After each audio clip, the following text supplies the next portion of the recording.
helping money make sense. BMO Harris Bank, NA member FDIC. AT&T Uverse. Visit att.com/freeyourtv. Rethink possible.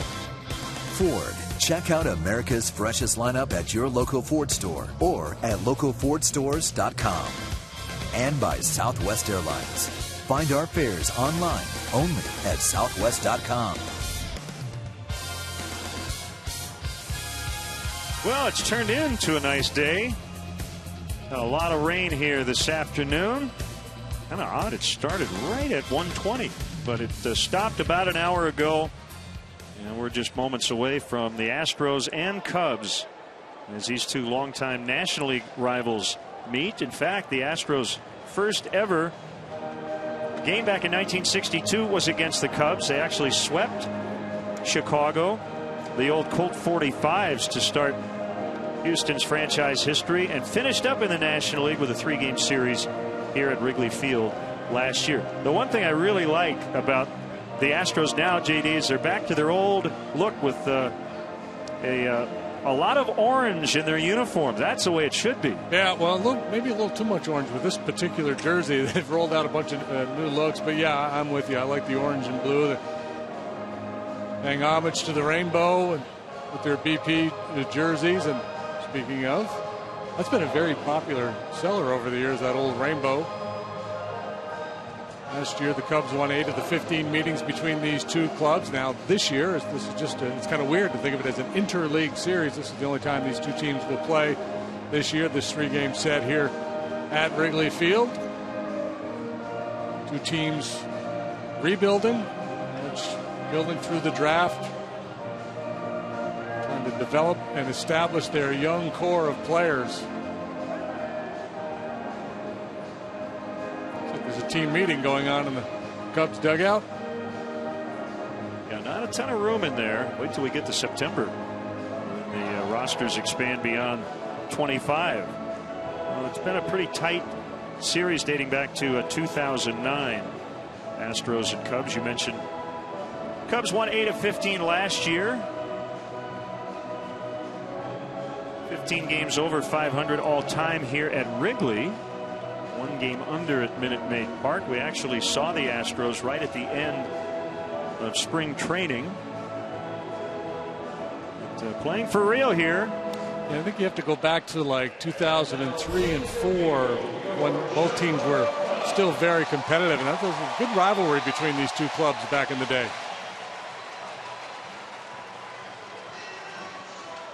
So the Cubs take the field behind veteran right-hander Matt Garza. Let's check out the Astros Southwest starting lineup. Matt will face Brandon Barnes is in center. Jose Altuve, a career .324 hitter here at Wrigley. Jason Castro off to a really good start. He's already hit 10 home runs. Chris Carter leads their team with 14. The former Cub Carlos Pena with a game-ending homer to beat Milwaukee yesterday. It's Justin Maxwell recently off the DL in right. Matt Dominguez red hot. He's at third. Former Cub farmhand Marwin Gonzalez is at short. He's a switch hitter. And Dallas Keuchel, the pitcher, hits ninth. Well, let's take a look at the Cubs defensively this afternoon / evening. Soriano, Sweeney, Hairston left, center, and right. Third to first we go Cody Ransom, Starlin Castro, Darwin Barney, and Anthony Rizzo. Behind the plate, Deanna Navarro, our Lexus pursuing perfection starting pitcher. It's Matt Garza. 1 up, 1 down, .498 ERA through 6 starts. Remember, he missed a big chunk of the season on the disabled list, and since he's come back, it's been a bit of a roller coaster. Some good, some bad. Last time out, really, really good. 7 shutout innings against the Mets. He allowed just 3 hits in that game, a couple of walks, and 5 strikeouts. Clint Fagan will call balls and strikes. Ron Culp is the crew chief at first. Phil Cuzzies at second. Chris Guccione over at third. Well, we've seen the wind blow straight out from right to left. Looks like it has been up to about 30-35 miles an hour, and right now that. And nobody happier than the starting pitchers to see those flags settle down, because it was whipping big time here earlier. You're right, it's been a very schizophrenic day. It's changed like 4 different times. I have to say that Gone with the Wind was a good movie. I really enjoyed watching that again.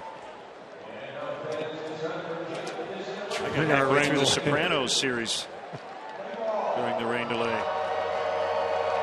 A lot of hands of cards played down in those clubhouses, I'm guessing. So here's Brandon Barnes, the center fielder. Astros will swing and miss. They have struck out a major league high 701 times. There's Bo Porter, their manager, a former Chicago Cub. He has them playing some pretty good baseball. He's the youngest manager in the majors at 40.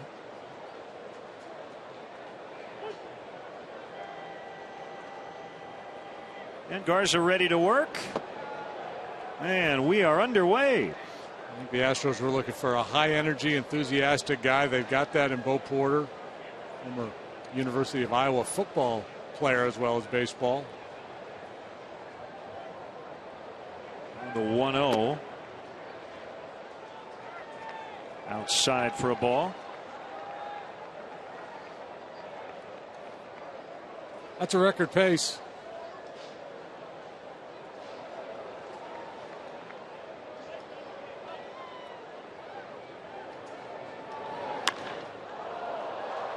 High in the air, sending Ryan Sweeney back. Plenty of room to make the catch.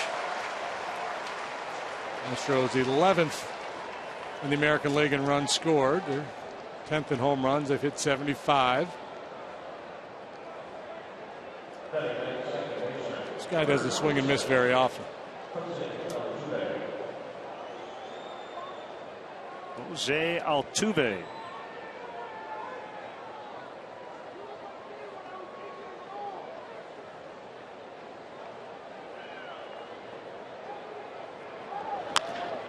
And that one deflects off the glove of Garza right to the shortstop. Castro gets him by a step and a half. We'll go 1-6-3. Like a hockey goal, 2 assists on this play. Nice redirect by Garza. Good Castro stick there to snap it up. Good stick.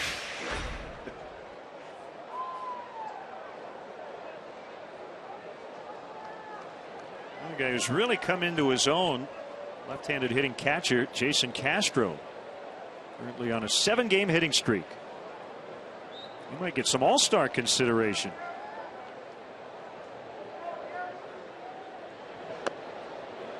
Caught the outside corner at 92. First round pick by the Astros in 2008, the 10th overall pick.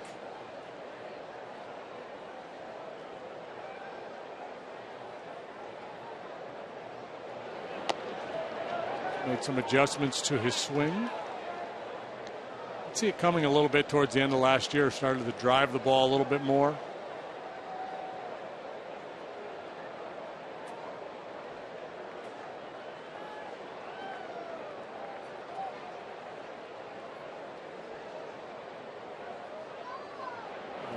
Is low. Just to get back to the Astros new uniforms for a second, you see the helmet, that's basically the same logo on the helmet that you once wore. That's right. Yep. And you know, they've really sartorially made some interesting choices. I mean, the orange is a little bit of a throwback, but I guess more of a modern color, very bright, but the block lettering kind of reminds you of maybe even going back to before the Astros and Colt 45s even were in existence.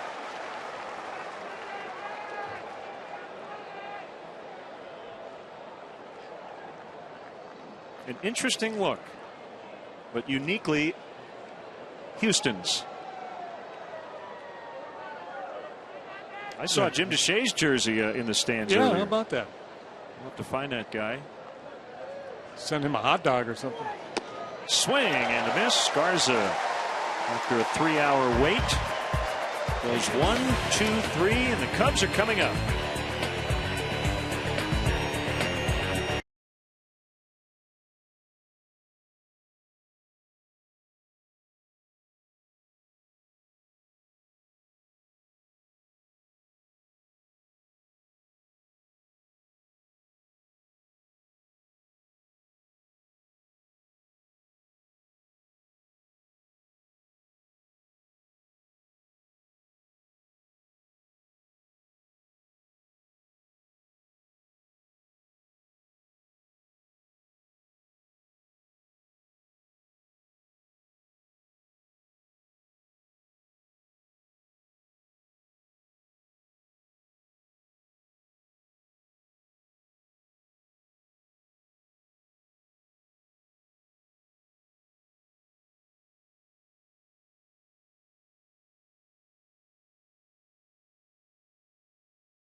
Left-hander Dallas Keuchel. Darwin Barney in the leadoff spot against the lefty. Cody Ransom's going to hit second. Soriano in the third spot with Rizzo cleaning up. Castro fifth. Deanna Navarro, the catcher, hitting sixth. Scott Hairston, see his career numbers against the Astros. Ryan Sweeney in center, and the pitcher Garza hitting ninth. Take a look at the Astros defensively. They've committed 56 errors more than anybody else in the American League. Carter, Barnes, Maxwell cover the outfield. Maxwell just back from a long stint on the DL. Dominguez can really pick it there at third base.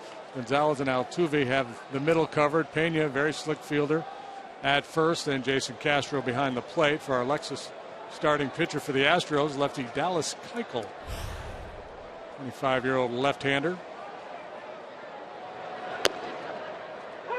And he starts Barney with a strike. Started the year as the long man in the bullpen, then was sent back down to AAA, recalled, joined the rotation, and he's been really good, especially of late. And a base hit through the hole on the left side. Astros will shift a lot defensively, just like the Cubs, so we'll keep an eye on that this weekend. Michael gets a lot of ground ball outs. This ball hit sharply, though, and through the hole. Good start for the Cubs. Darwin Barney. You missed the pregame comments from Dale Swain. He was very specific about what he would like to see his hitters do, and Darwin did that. Yeah, that's what I was just going to say. It'd be interesting to watch the approach at the plate today. Dale feels like his guys have been a little bit too tentative, not attacking good fastballs early in the count.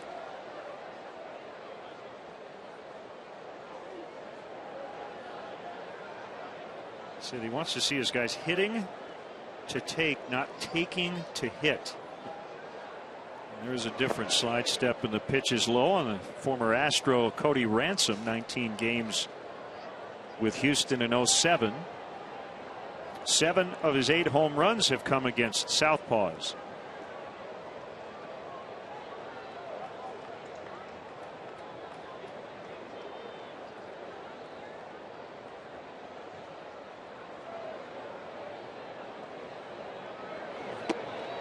Well, his slugging average and his at-bats per home run numbers against lefties are out of this world. It's like Miguel Cabrera type stuff.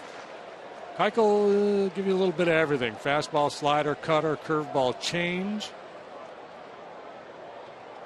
Talking to some people with the Astros, they're saying he's doing a much better job using a two-seam fastball inside on right-handed hitters. Time he goes down and away with it. He'll throw a four-seamer in on him. He'll throw a cutter, and then he'll throw that two-seamer that kind of starts in and then runs back to the inside corner.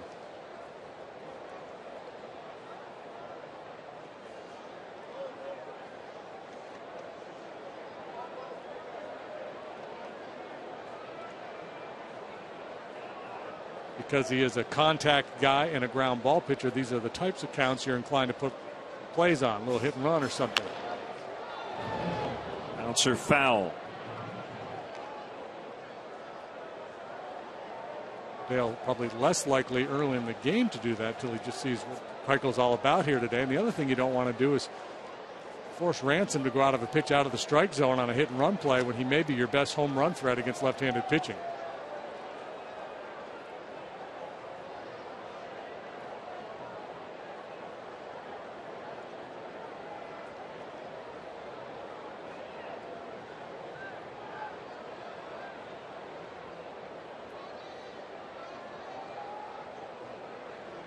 Two on the way, bounced, foul again.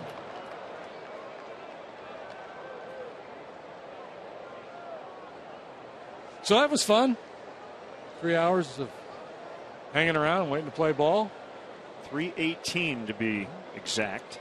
And here's that a good number of the fans have hung in there.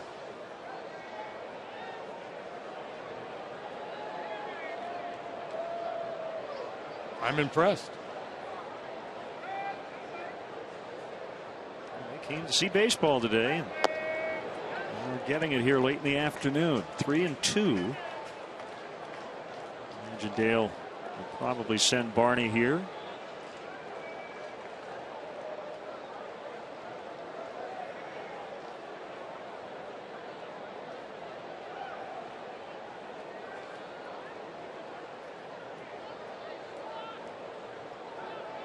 Got to be a little more cautious, obviously, with a lefty on the mound to make sure he goes home before you break.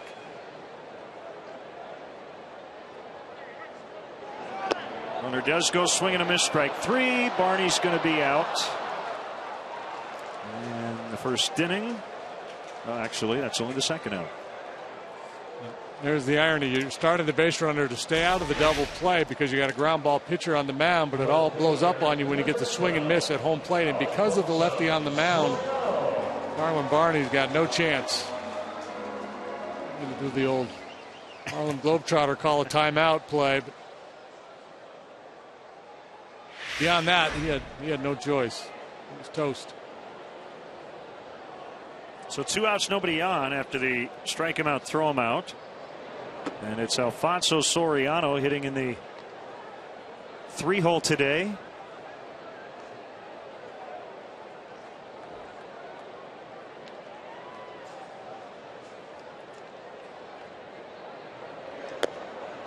Off the outside corner. First time he has hit third. St. Rizzo, Sherholtz, Valbuena, Castro, now Soriano in this spot. I think that's the pitch right there that Dale wants his guy swinging at. 2-0 fastball. And there's the strong pull shift they've got on for Soriano. You see Pena way off the bag at first. He's the only man on the right side.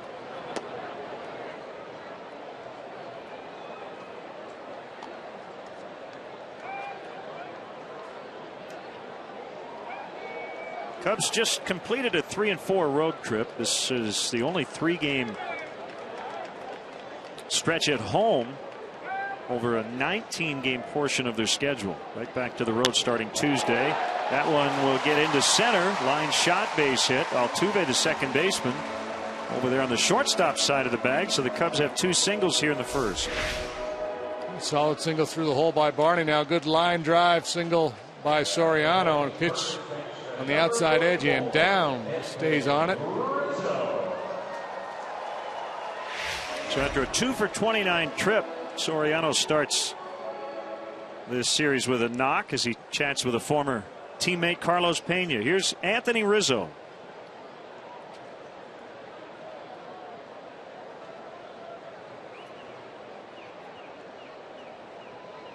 We're watching some of the rain delay coverage, our Cubs classics going back 5-6 years on a couple of occasions, seeing Derek Lee, who was here for a long time as the everyday first baseman, Carlos Pena in 2011, last year Brian LaHare, and then Anthony Rizzo. Times change quickly.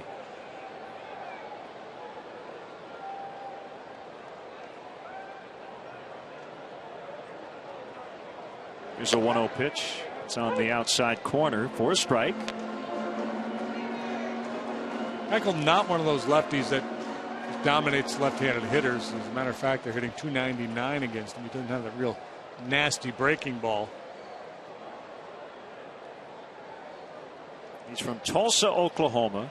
7th round pick, 2009, out of Arkansas. Runner goes, bounced right to Pena, and that'll end the inning. Cubs get 2 hits, strand 1. After 1, scoreless.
Authenticated Cubs memorabilia. The game used baseballs, bases, and jerseys to autograph bats and photos. Cubs Authentics has the most exclusive Cubs memorabilia. Visit the Wrigley Field Concourse, the Cubs store across from Wrigley Field, or Cubs.com/authentics for all your Cubs memorabilia needs.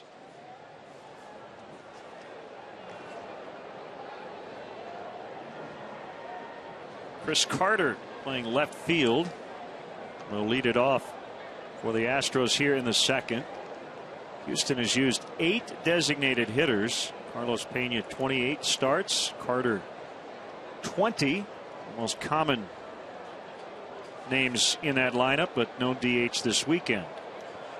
Carter in left field today also plays first base, but most would argue that DH is his best position. A good defender really in either spot, but a very dangerous bat.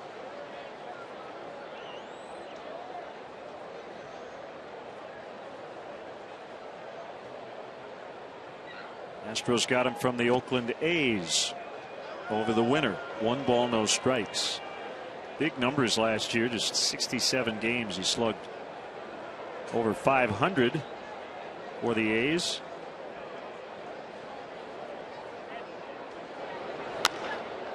That one thumped to deep right, way back, and it's going to rest right there at the wall, and Carter has an opposite field double.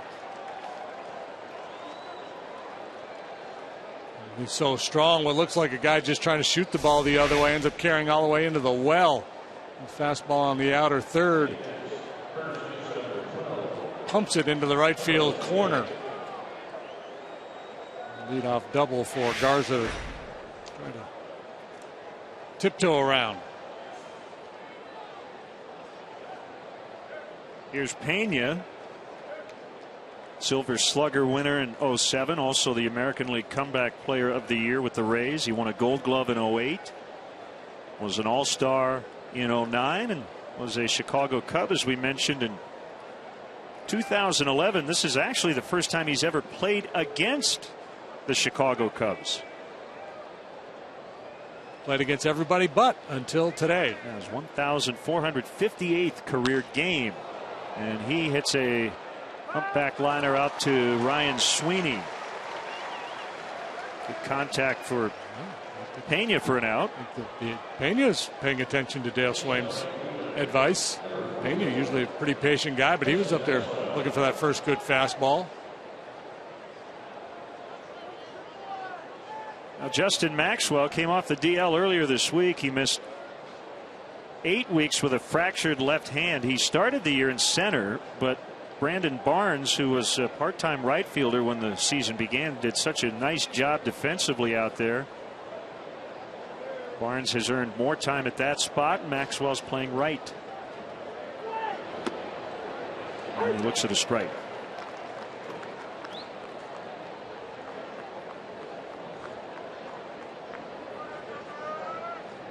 Maxwell, another guy that strikes out a lot, but he has tremendous power. He had 18 home runs last year, not a huge number, but he hit some tape measure shots.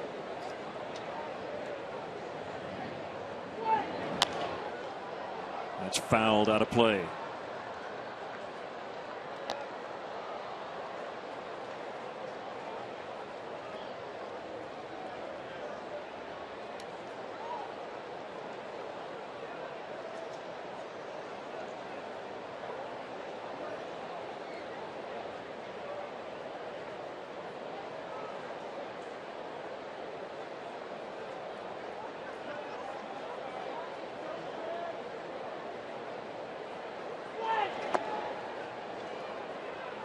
Side on a heater.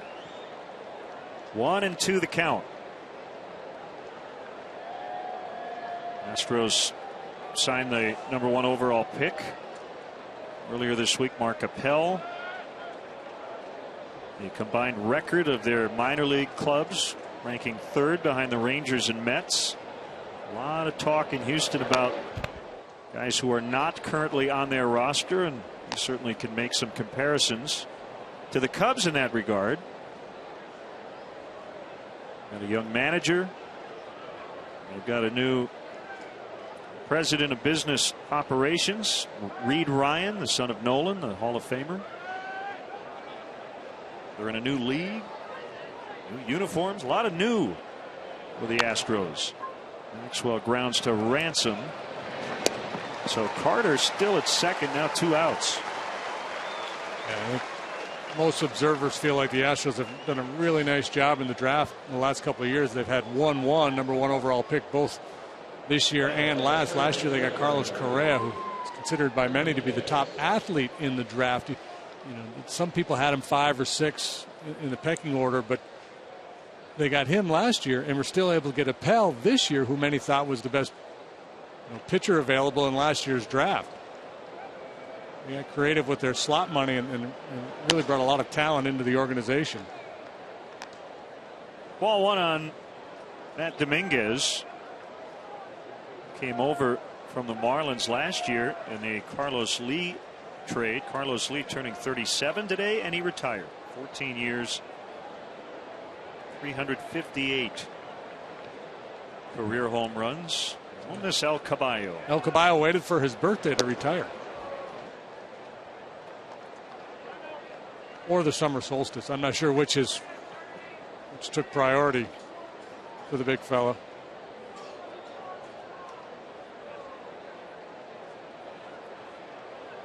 Crawford boxes were good to Carlos Lee for 2 reasons. He hit a lot of home runs there and also helped him defensively. Didn't help his pitchers necessarily defensively, but didn't have as much room to cover out there. Yeah, he was a cup killer too, in that ballpark. He was a good hitter, a good tough RBI guy. Talk about all the strikeouts in the game today and how pitchers or hitters aren't willing to make adjustments in certain situations. Carlos Lee was one of those guys in an RBI situation, shortened his stroke, good 2-strike approach.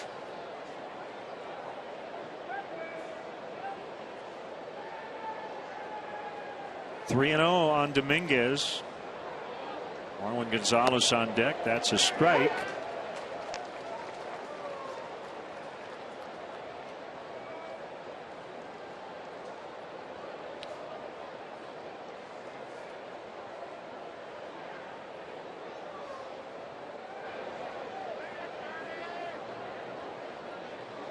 Here it is. Driven down the left field line, but he got out in front of it. Coming a little off-speed pitch there on 3-1. Well, you can chew gum and walk at the same time. You can talk on your cell phone and catch a foul ball at the same time. Not surprised that he's got a catcher's mitt. He just looks like a backstop to me.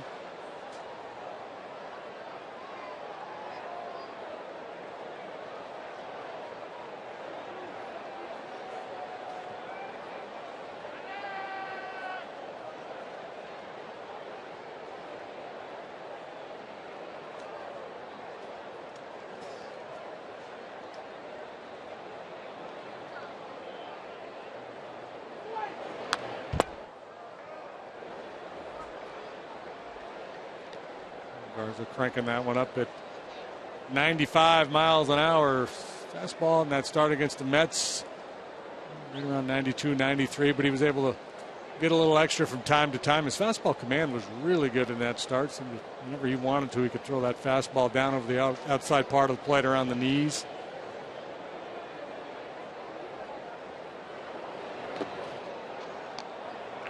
Ball 4.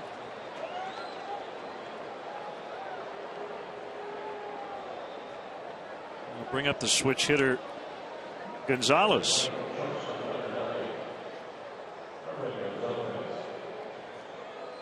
Kind of ironic. We were talking in St. Louis last night with the night game in St. Louis and then the early game here today. That it's too bad that the Cubs weren't able to get that rule changed in time for this game to be moved to a 3:05 start to buy a little extra time, and we end up starting at 4:30 anyway. Yep.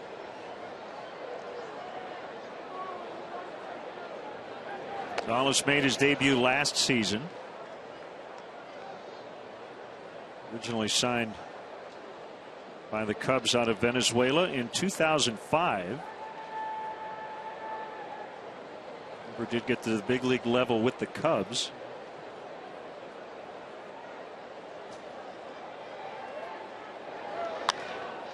He gets under one. Sweeney over into left center to end the inning. Leadoff double and a 2-out walk, but no runs. Still nothing early.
To slow it down a little bit.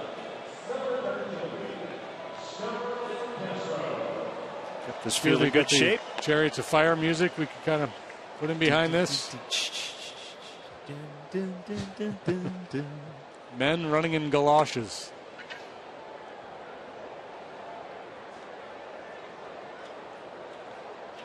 Well, the rain delay did give you an opportunity to chat with some old friends. A longtime TV partner in our booth next door, Bill Brown, working with Alan Ashby. Catch up with those guys. Yeah, you're the mayor. We're going to do an inning with those guys on Sunday. We'll do a 4-man booth. Should be fun.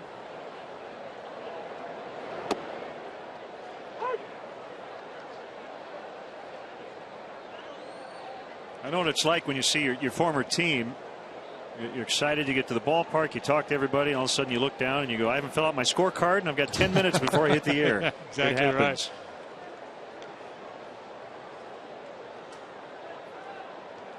Astro hitting 5th in the lineup today. Well, he used to be really good against lefties, and it's been a real problem for him this year. His OPS is under 500 against lefties. That's on base plus slugging. 494. It's a ball and 2 strikes. Down around the bottom of the league in that category. And I think he just needs to clear his head as much as possible. I think that's one of the points Dale's trying to drive home. That guys get into slumps and you start thinking, you start tinkering with the mechanics, you start trying to guess along maybe too much. You got to go back to square one and just see the ball and hit it. Trust your skill. I mean, especially a guy like Castro, who is so talented. Bat speed is there. Eye hand coordination is there. Just a whole lot of doubt going on right now. Cutter missed in. It's 3-2. Deanna Navarro on deck.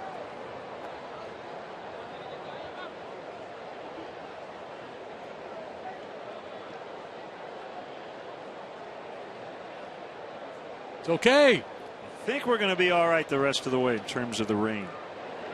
Swing and a miss, strike 3 on a fastball. Second strikeout for Keuchel. Here comes Navarro. And I think that's the really frustrating thing for Dale about Starlin. He's just getting beat with too many fastballs. And Keuchel, you got a guy out there who's not an overpowering guy. And maybe Castro was thinking off speed pitch there, but Castro should be able to, do a little more damage on fastballs than he has done. Not a little more, a lot more.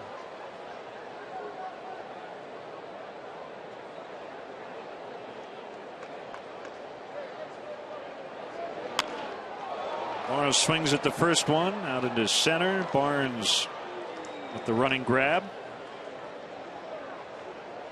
2 outs, and we'll bring up Scott Hairston. This will be Hairston's 81st plate appearance against a left-hander. He's only made 11, or rather 21 against right-handers.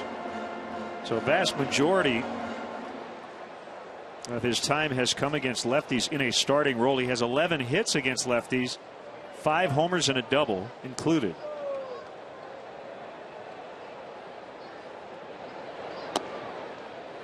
At times this year, the at-bats have come infrequently for him. The Cubs will go through a stretch where they hardly see any left-handed pitching, and he won't get any at-bats. Then we'll see a bunch of them, and he'll start to get a little bit of a rhythm. Lately, they haven't seen many southpaws. Michael, for the most part, probably going to try to stay away. He'll turn that ball over, change up. Hairston has the reputation of being a good fastball hitter, dead pull, looking to yank that ball. See Altuve going almost behind second base as Hairston swings and misses. Fastball at 89 miles an hour, 2-1.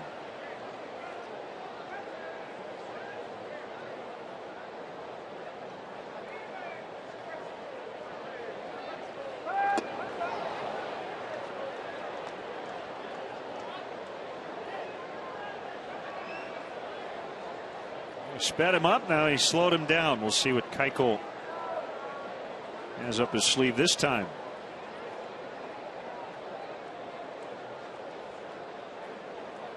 Shake and then change up. Yeah, pretty nasty. He set up Hairston very well in that at bat. Third strikeout for him. Dueling zeros through 2.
Cubs and Astros close out their series right here at Wrigley. Jeff Samardzija will be on the mound against one of baseball's best young arms, Houston's Jordan Lyles. Coverage begins at 12:30 with Subaru pregame live. Don't miss Cubs Astros Sunday right here on Comcast Sports Net. Here's the Cubs Sunday starter.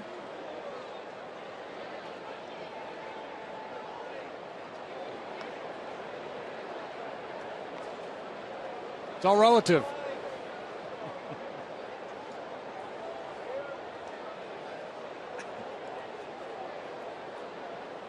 Here's Keuchel.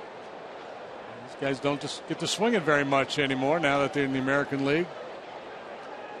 This is their third series in a National League city. They played in Colorado. They played in Pittsburgh. Keuchel 2 out of 20 in his career as a hitter.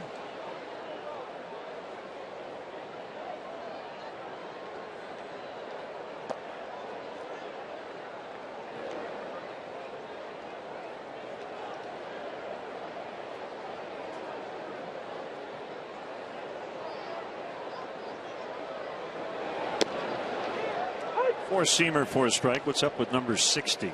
Anything to it? Just the number he was given? No.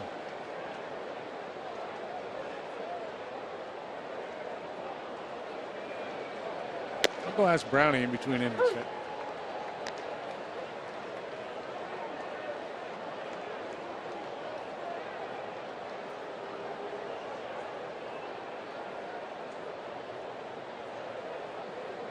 Comes, and he got him. Strikeout number 2 for Garza. It is not uncommon for games after lengthy rain delays to be pitchers' duels. Tough for the hitters to kind of reset, get their focus back, and regain that intensity. For the starting pitchers, you always are able to get it up. It's your one day out of 5 where you need to rise to the occasion. So even after the long rain delay, starting pitchers usually are able to find that max energy level. Sometimes it's a little tougher for the position players.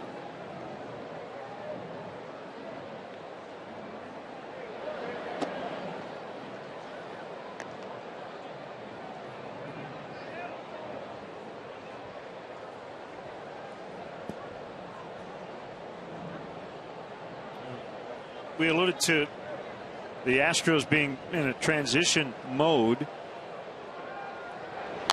They've got a very small payroll. That bat slipped out of Barnes' hands.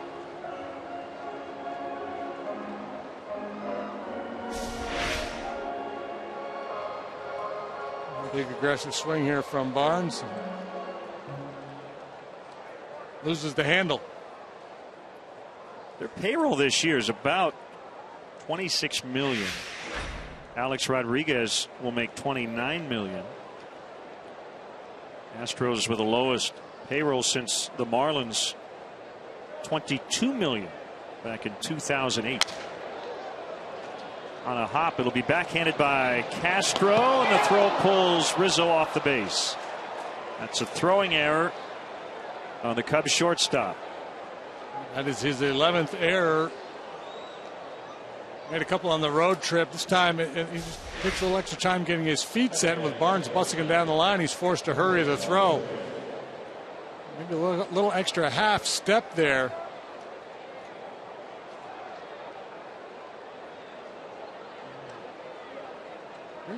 And he didn't really get a good grip on that ball either.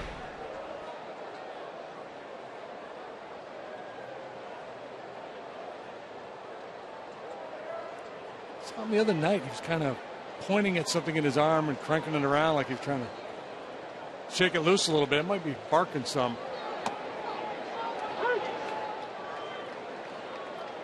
Well, you've seen Altuve a lot, JD. Is his strike zone literally smaller? I mean, it should be.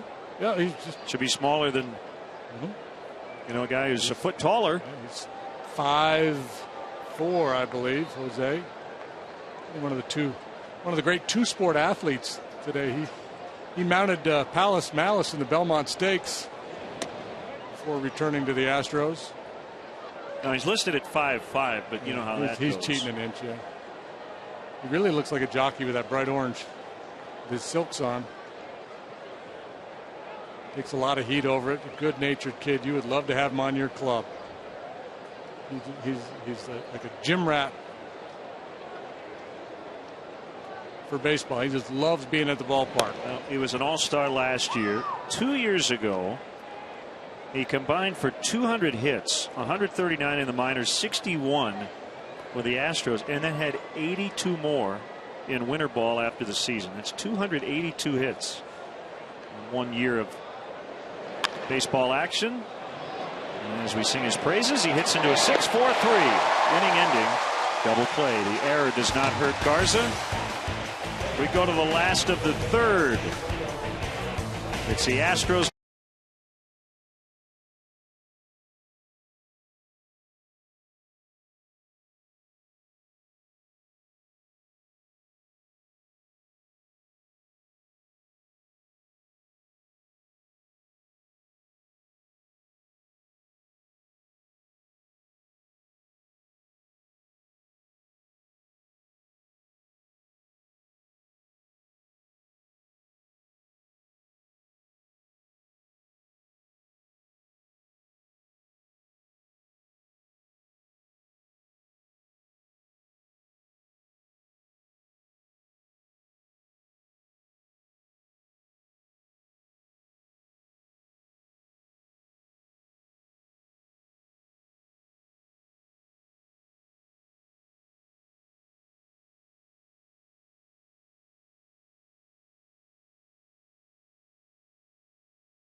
freeze. Cam, couple of really nice grabs by Ryan Sweeney. Last night, St. Louis, this was the better of the two.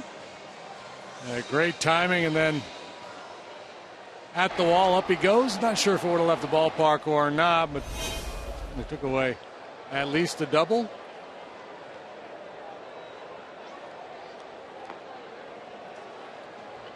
Batting 8th in the lineup against the lefty Keuchel.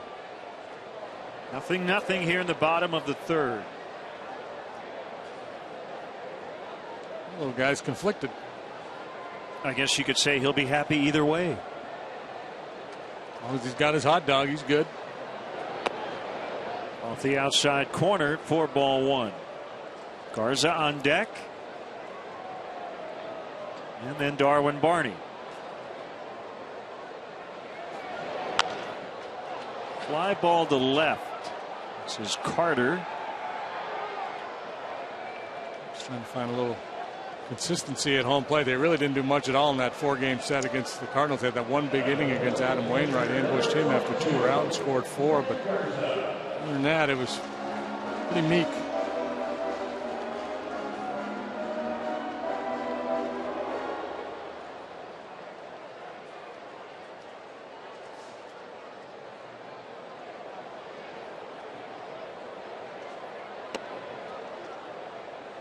Swing and a miss on a cutter.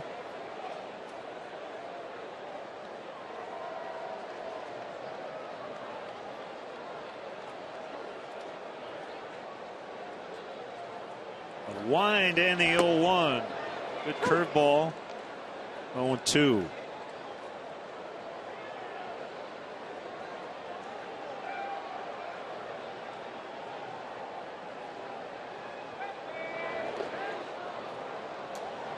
Garza swings and misses. And his strikeout number 4 for Keuchel.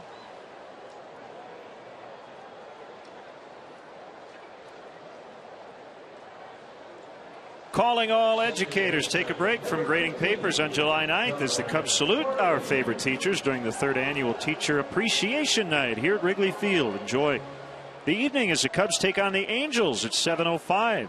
As part of the Budweiser Bleacher or Terrace Reserved Outfield ticket package, you'll get a limited edition T-shirt and the chance for a special post-game lap along the warning track.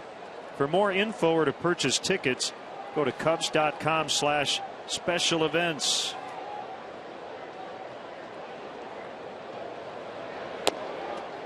Barney looks at a strike. Barney's alma mater was eliminated today. In the College World Series, Oregon State got beat by Mississippi State. Mississippi State will move on to the final. Darwin, a couple of national championships while he was in college. Will Clark, right? Mississippi That's State. right, yep. Jeff Brantley.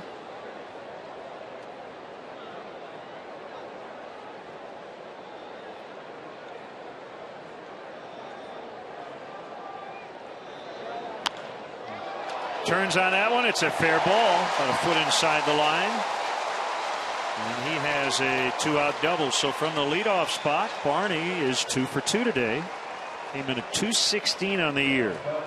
Well, that was really neat because right before the pitch, we saw him peek down towards third base. They play their third baseman well off the line. This is part of their defensive strategy. They've done a lot of studies. They show that the ball doesn't get down the line very much, so they play their third baseman off the line. Barney taking a shot at it. He didn't hit it on the ground, so it didn't really matter where the third baseman was playing, but it appeared to be his intent to yank it in that general direction. He's off to a good start, 2 for 2.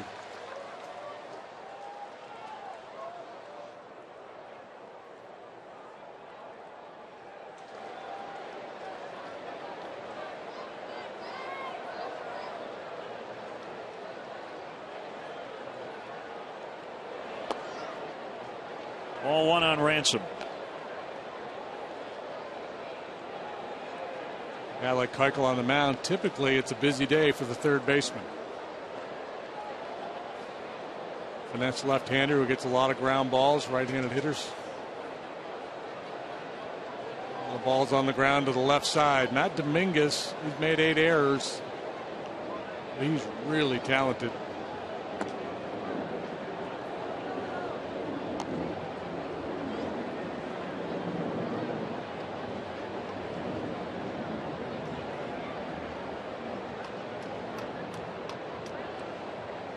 Houston's 6-4 against the National League. The Cubs are 6-2 versus the American League.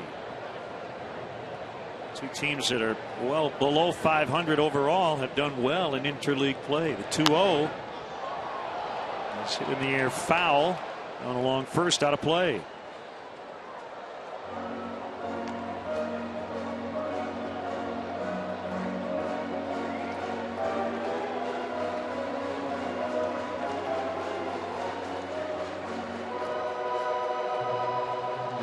With the damage he has done against left-handed pitching this year, clearly has gotten scouts' attention, and everybody knows he's a pretty good fastball hitter. So Keuchel's game plan is going to be to try to get him out of the way, either with the sinker or the changeup, like the one he threw to Hairston.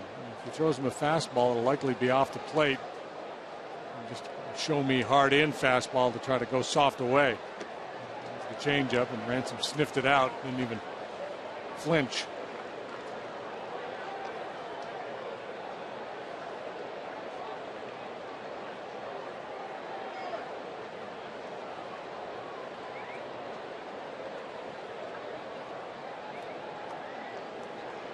Four consecutive quality starts for Keuchel coming in.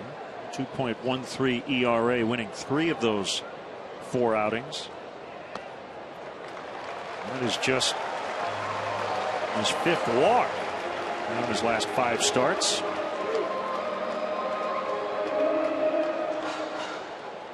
A good recognition there by Ransom as to what they were trying to do with him, and he not fooled at all by either of those off-speed pitches.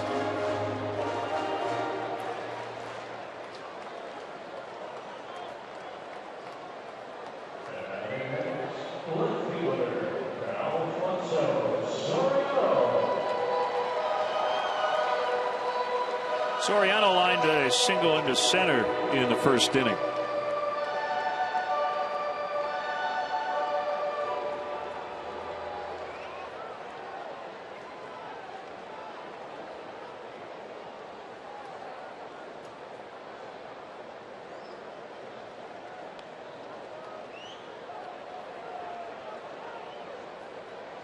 June has been kinder to Keuchel than May was.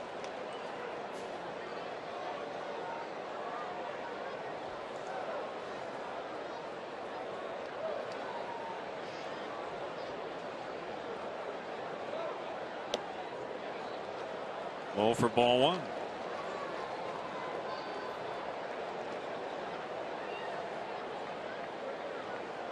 A big surprise. Those guys all spending a lot of time in the National League Central.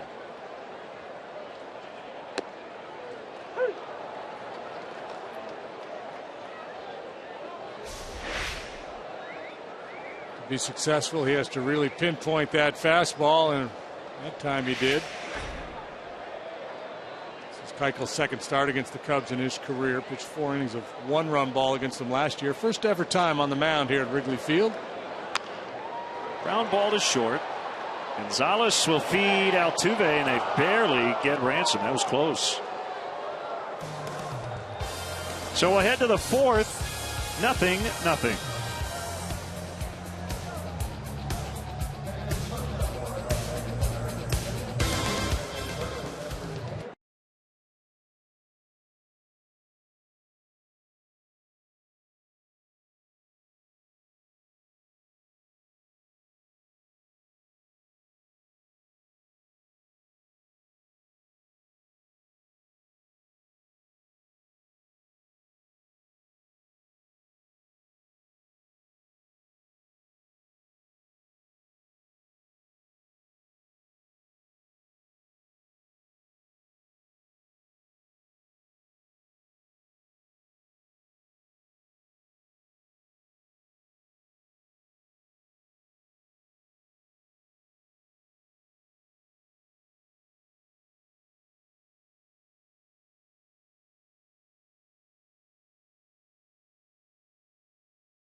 from Taco Bell. Live Moss. Send us your comments on today's game through Twitter using hashtag Cubs Talk. We will read one back later in the game. Our AT&T tweet. Cody Ransom bearing down on Jose Altuve, almost beat out that throw to keep the inning alive. Yeah, what looked like a routine play, anything but, as Ransom really busting it hard, almost beat that force at second base. Great hustle. That's what you love to see.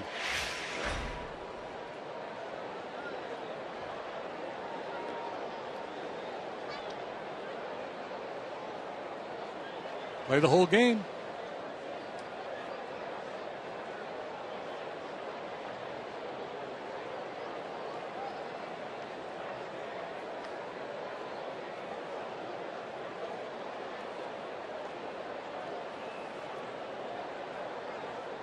Garza to Jason Castro on the outside corner.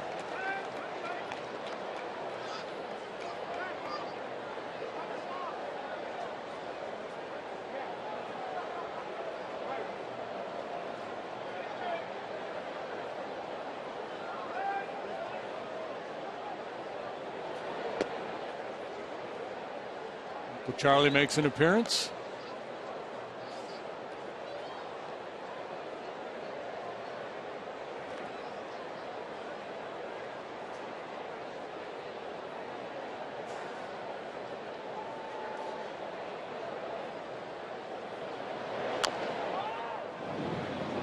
To first, Rizzo will step on the bag, and Castro's 0 for 2. Get real-time info, including pitcher gas gauge, stats, and tweets with Cubs in-game live only at csnchicago.com. Brought to you by Comcast Business Class. Splashy graphics, a cool look, and a lot of information there. Chris Carter doubled in the second, but ended up getting stranded there. Hammered that ball to right field. He has struck out almost 40% of his at-bats. Over 100 times, more than anybody in baseball.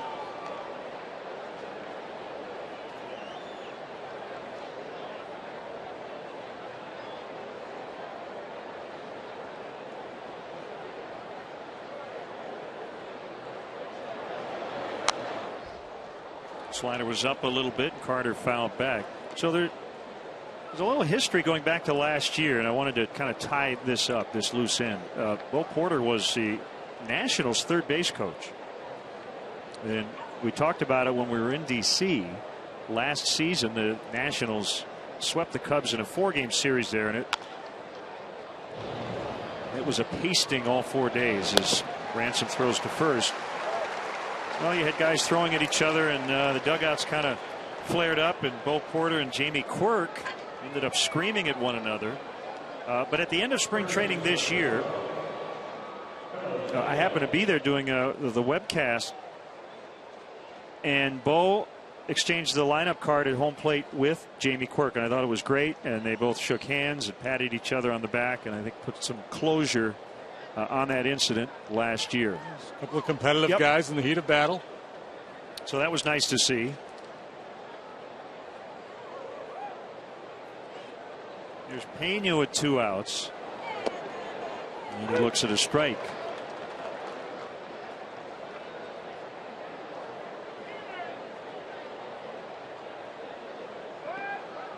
Now you think DeJesus takes time between pitches. He's got nothing on Carlos Pena.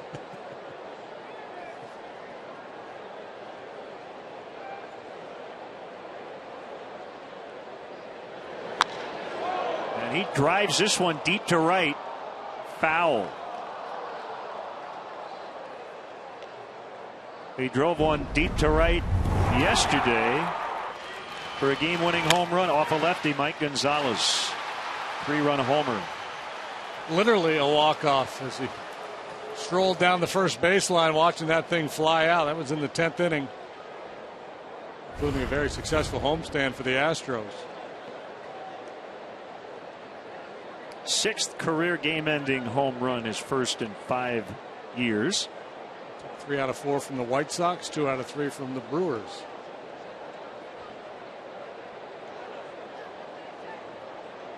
as I was saying. That batter's box has got to be perfect. Yeah. And he and Matt are former teammates. Matt known to take his time too.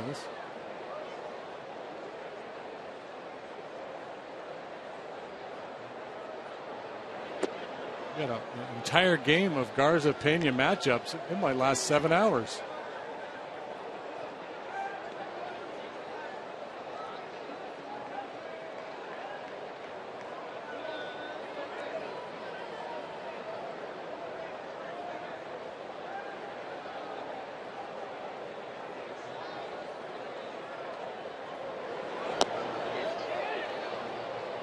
Held up on the slider. 2-2. Pena, patient guy, low average, takes his walks. The big surprise is on base percentage over 100 points better than his batting average.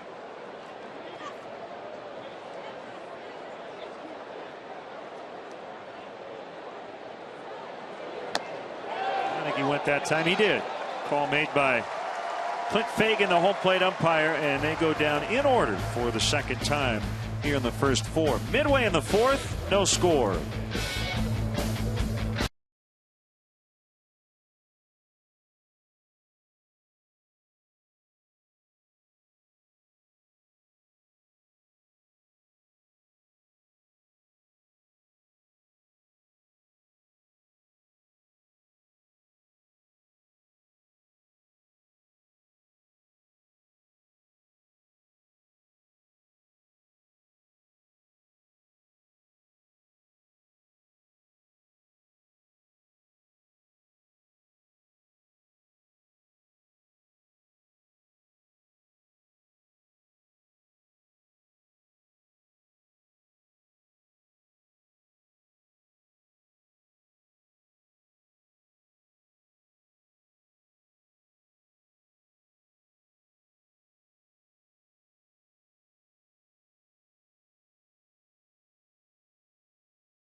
At 10:30, get the day's top story straight from the source with Blackhawks Morning Skate live from the United Center.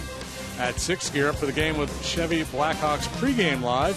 And after the game, get right back to CSN for Blackhawks postgame live presented by Hawk Ford. Make CSN your Blackhawks headquarters tomorrow for Game 5 of the Stanley Cup Final. Series tied at 2-2. Anthony Rizzo, high and deep. If it's fair, it's gone. It is gone on to Sheffield.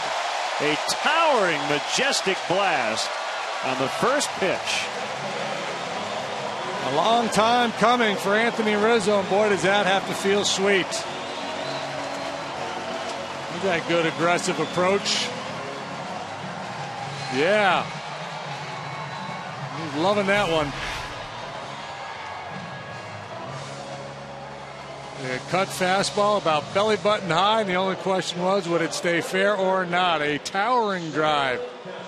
The Ford home run replay showing Anthony Rizzo going deep for the 11th time. First time in over a month.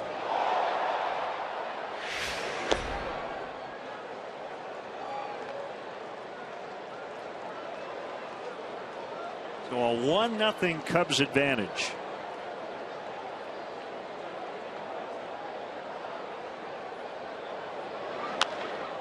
Castro hits this well, but right to Maxwell.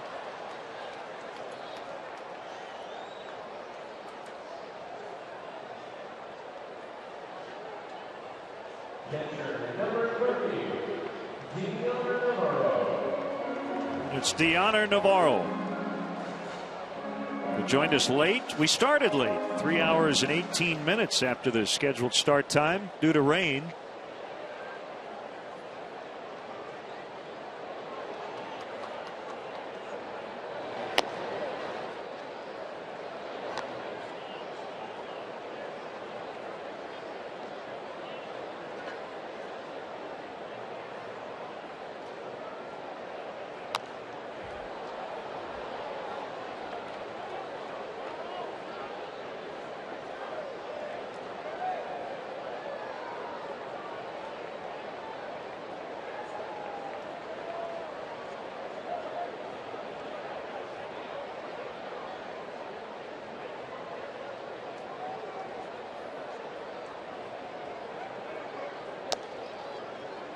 High, 2 balls and a strike.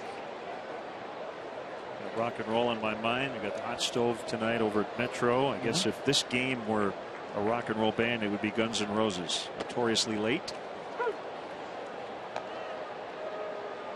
Stones sometimes take their sweet time too,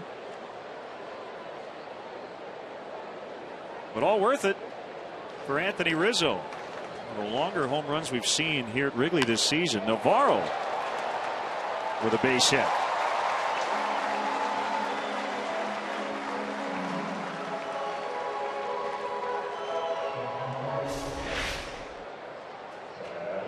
Bad things happen to Keuchel when he's up in the zone. That was a breaking ball. Stayed up. You see the front foot down, but the hands stay back for Navarro. Glides them through the zone. That home run by Rizzo, the 9th allowed by Dallas Keuchel. Less than 70 innings. So for a ground ball guy, let's give up a fair share of home runs.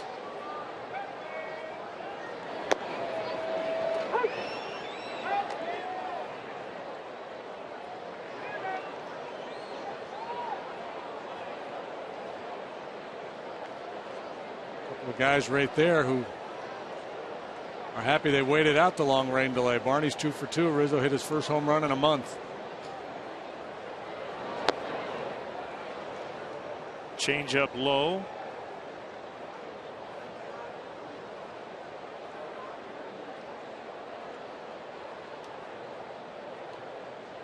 Norris and Wood tomorrow. Lyles and Samardzija here on CSN Sunday. All tie in the air. Maxwell drifting into right center for out number 2.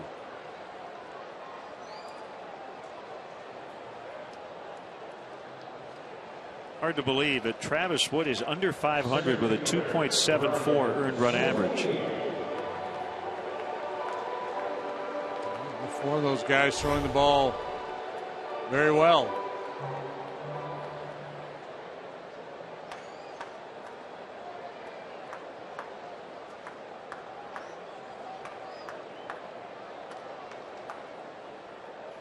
Sweeney with 2 outs, Navarro at first, and ball 1.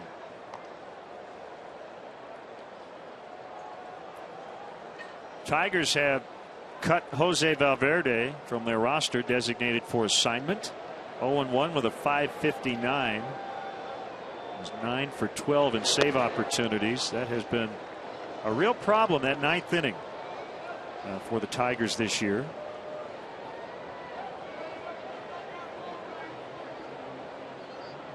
They got time to get it sorted out. 9 games above 500, have a 4-game lead in the division. On strike, it's 2-1. Mets have placed left-hander John Meese on the disabled list. Shoulder issues. Yeah, he's got a tear in the rotator cuff.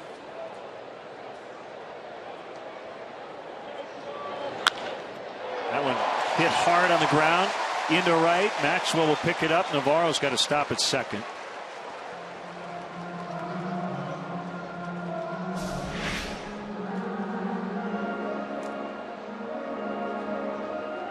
So to that graphic before the ball game about Sweeney and how good he's been against left-handed pitching. He delivers another knock here. And again, Keuchel not one of those lefties that just eats up left-handed hitters. Probably prefers facing righties. He's one of those guys as a manager you want to make sure you have a couple left-handed bats in the lineup against just to keep him off his rhythm, because he gets into that pattern of change up away, cutter in against right-handed hitters. That's when he's at his best.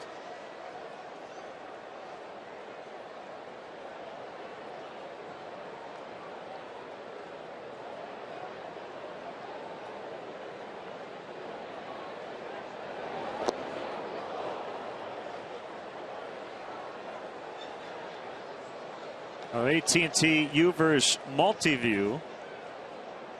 Navarro at second, Sweeney at first. Cubs leading 1-0 on the leadoff homer this inning from Anthony Rizzo.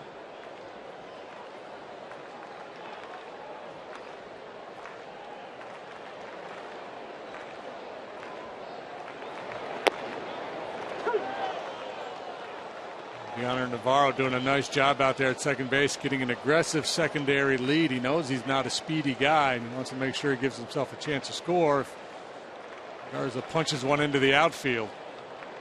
Pretty shallow for Matt in center and right. Carter's probably a little too deep in left. Doesn't much matter. Tag applied to end the inning.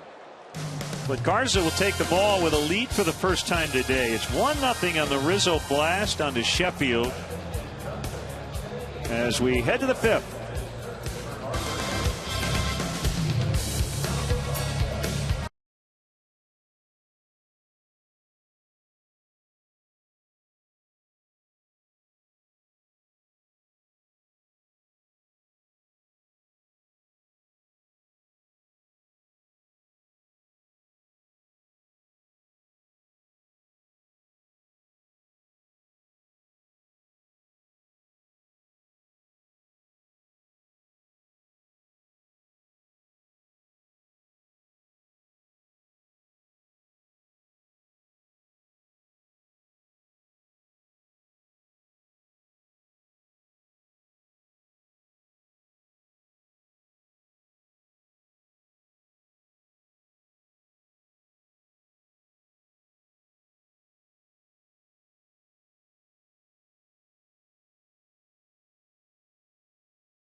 Queso Love to the Chicagoland area. Opt into Qdoba's mobile club by texting Q to 50500 and receive free chips and queso. The 29th annual Cubs convention will take place at the Sheraton Chicago Hotel and Towers on January 17th, 18th, and 19th. Rooms are available now by calling the Sheraton Chicago at 800-233-4100 and asking for the Cubs convention rate. Fans who book a two-night stay will receive special benefits. And for more information, visit Cubs.com.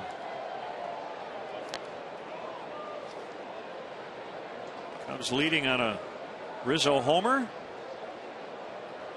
Garza will face Maxwell, Dominguez, and Gonzalez. Quiet day here at the ballpark after a lengthy rain delay. With the big backstretch, ready to go. Maxwell, his dad, was the dentist to two sitting U.S. presidents, Bill Clinton and George W. Bush. Really? Yeah. If you'll notice, Justin has a very nice smile. Well, he picked Maryland over Harvard. GPA was pretty good, 4. Much better than that. At Sherwood High School in Maryland.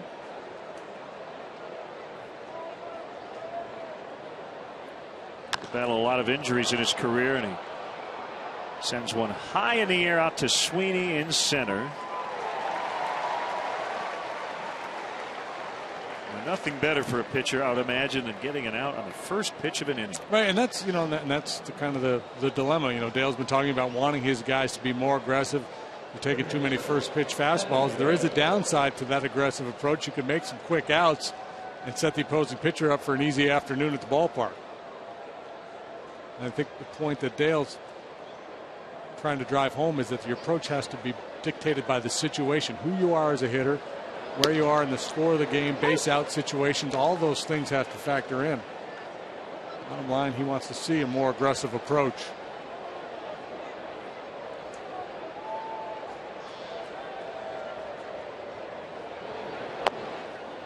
Nasty. Slider's been really good. Baffling these Astros hitters. They have one hit. That was a leadoff double in the second, but they could not convert as a result. Chop to Garza. Into hands to Rizzo.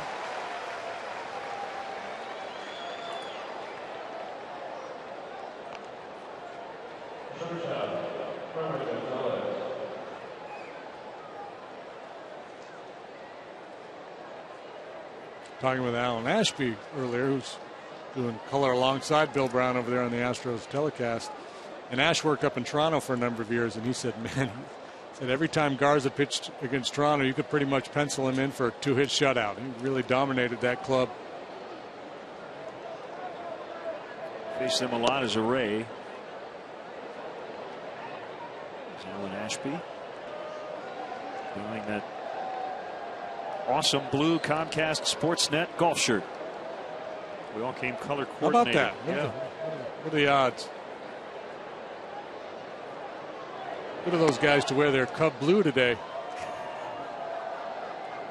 So Dominguez ends with a Z. Just faced Garza, who flipped to Rizzo as 2 Z's, and now it's Gonzalez with 2 Z's. Marwin Gonzalez is the guy that broke up Yu Darvish's bid for a perfect game on opening night. On 2 bounces, it's Barney. As Garza really settles in. Takes us to the bottom of the 5th. Cubs 1, Astros 0.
Source for live baseball everywhere you go. Available for iPhone, iPad, Android, and BlackBerry 10.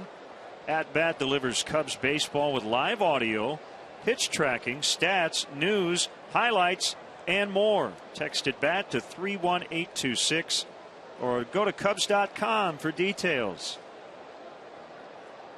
Barney's 2 for 2, single double, caught stealing in the first.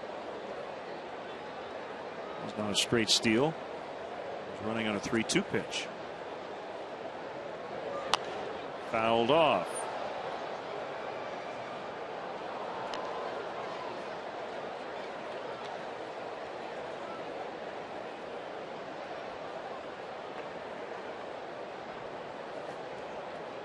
Say cheese.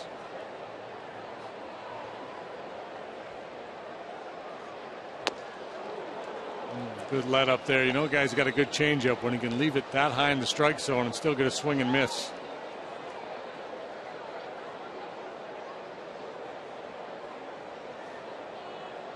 Barney has pulled both of his base hits. We'll see how that influences Keuchel and Castro with their approach here. They're going to try to get him to chase a curveball. Well hit deep to left. Way back, and it's going to go. Second homer of the week for Barney. 2-0. Starting to feel like a cycle. Single, double, home run now for Darwin Barney. They did indeed throw him a curveball, but it was a hanger. Right there in the happy zone.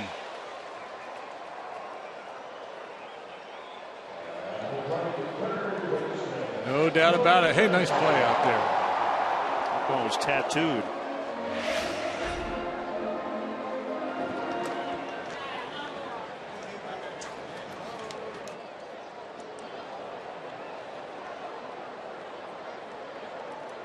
So the Cubs with 2 leadoff home runs in the 4th and now here in the 5th.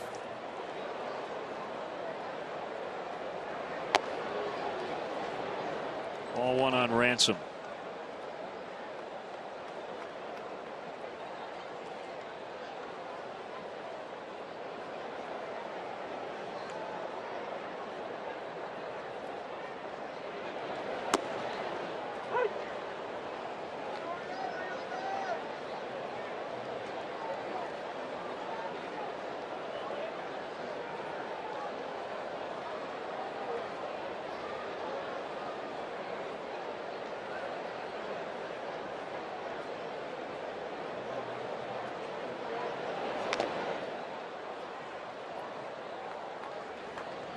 Breaking balls that stay in the strike zone. When you're ahead in the count as a pitcher, generally don't work out so well for you. That was the case there. Behind in the count when the hitter's looking fastball, maybe you can just drop that in there for a strike, or 0-0 if he's looking fastball. When he's in protect mode with 2 strikes, you don't want that breaking ball to finish in the zone. 6th strikeout for Keuchel. Ransom lingering a little bit to talk it over with Clint Fagan. This time it's a backdoor breaking ball. It catches the outside corner. So I guess you can get away with some breaking balls in the zone when you're ahead in the count, but not the one he threw to Barney.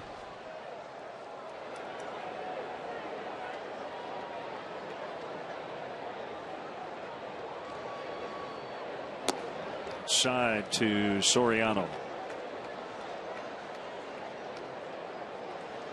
In terms of velocity, maybe the best fastball Keuchel's thrown today. He's been 88, 89 for the most part. That one clocked at 90. Show me fastball. He wants to get him out on the changeup. Coming over is Carter, and he makes a grab. This is his Wrigley Field debut. No trouble with that one. So 2 away, and it'll bring up Rizzo, homered in the 4th.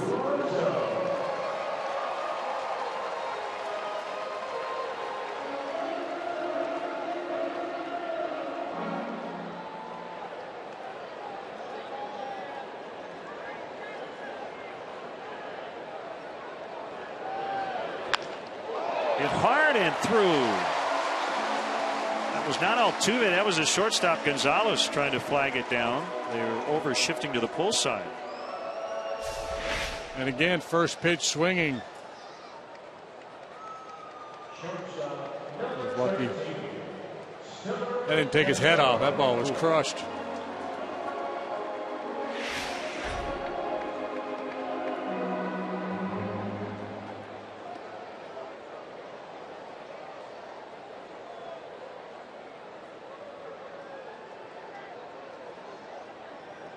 Cubs now with 8 hits off Keuchel.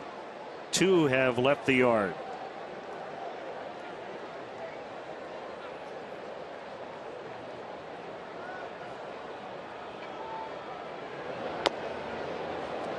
Curve strike.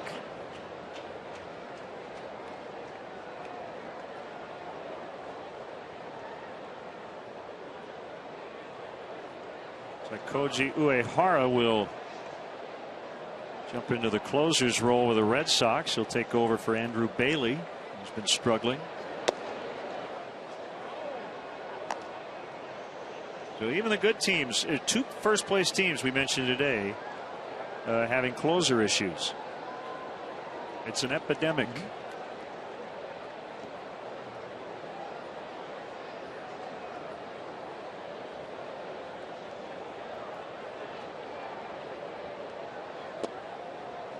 Yeah, it's a hard job.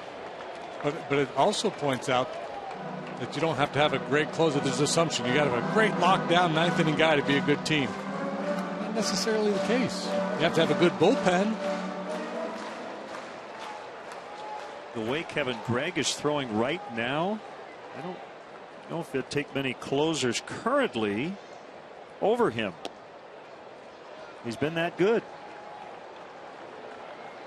So while it's been a struggle in the bullpen for the Cubs, they feel really good about the 9th inning when they can get there with the lead. Now that has been easier said than done. Well, so don't you know there's a lot of clubs out there that are in contention that have their eyes on Kevin Gregg? I would certainly think so.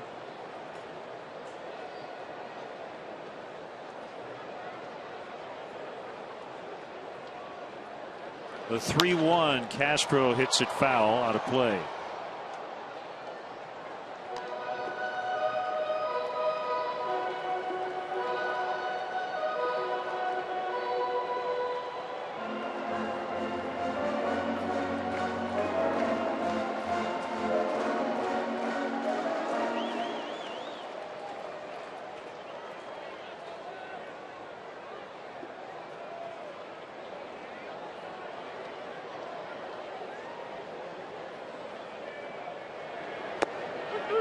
Called strike 3 to end the inning.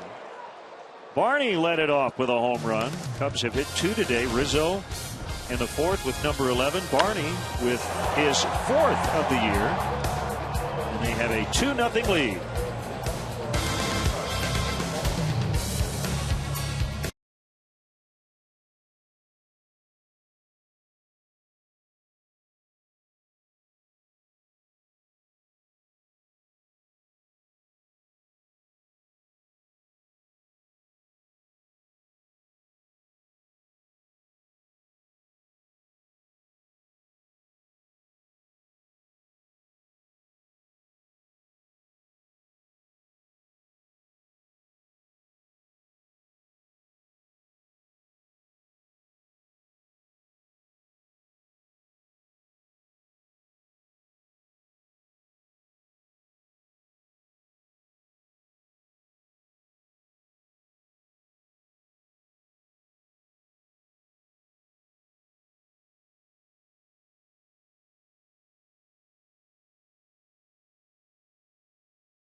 especially at beautiful Wrigley Field. So gather your friends and family and make baseball part of your plans. Tickets are available for the 9-game homestand here at Wrigley from July 5th through the 15th. To purchase your tickets, visit Cubs.com.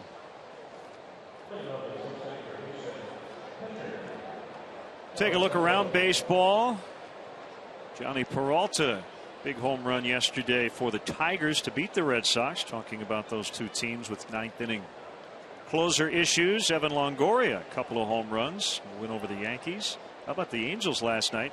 They were down 7 runs. They came back and beat the Mariners 10-9. Down 7 runs to Felix Hernandez and came back and beat the Mariners. I wonder what the win expectancy on that was at the time.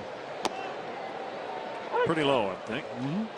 Yasiel Puig hit a home run last night in San Diego in the Dodgers' 6-3 loss. He's hit 6 since he made his debut less than 3 weeks ago. But the Dodgers have lost 8 of their last 11. If you're cold, you don't want to be playing the Padres right now because they're red hot. They won 8 of 10. Climbed to within 2.5 games of the Diamondbacks. It was Alexi Amarista who made a what one a of the catch nicest that catches was. I've Wow. seen. A dive. It just looked like there was no way he was going to get there in center field, and he did.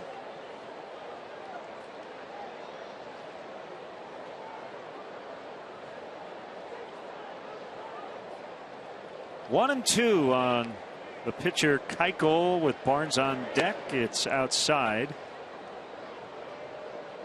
Homestand I talked about on July 5th to the 15th. It's the Pirates, the Angels, and then a 4-game set with the Cardinals just prior to the All-Star break.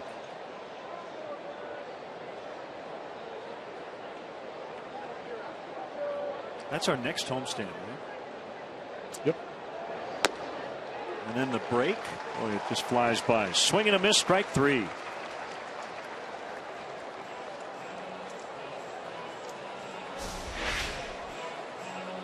Keuchel needed to start that swing 3 seconds before he did.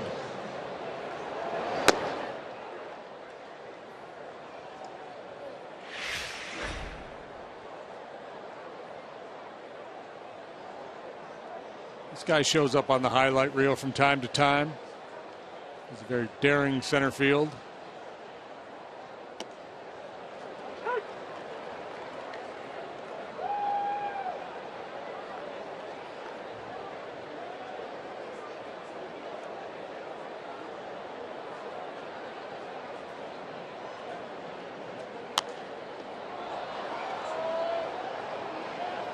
Two strikes to Barnes.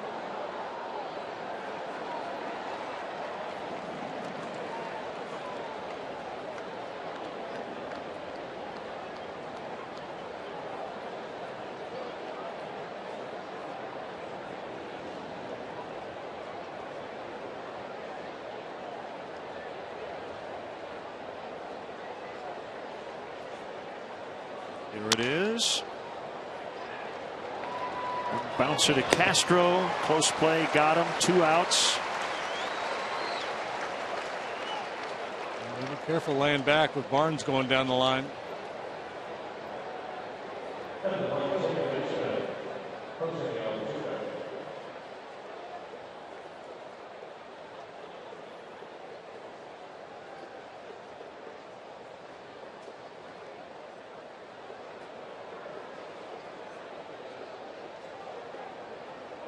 Based on the way the Astros are playing right now, doesn't look like they would lose at least 106 games. But they've done it in 2 years in a row. Lost 107 last year. The last team to lose 106 3 years in a row. And the only team to do it was the Mets. They did it 4 years in a row, 62-65, according to stats. Base hit for Altuve to keep the inning alive. Inspiring Casey Stengel to wonder, can anybody here play this game? Mets teams Altuve does not miss many fastballs in the strike zone. Hardly ever swings and misses. He's come up empty so far today until this swing of the bat. Yeah, prior to 2011, they hadn't lost more than 97 games in their first 49 years of existence. Well, there's the thinking around baseball now that you're better off being a 100-loss team than you are being a 75-win team. You can't get into the postseason. You've spent enough money to be mediocre. You're better off paring down the payroll, building up, and being ready to seize the opportunity to make the big play if you need to add a free agent when you're ready to compete.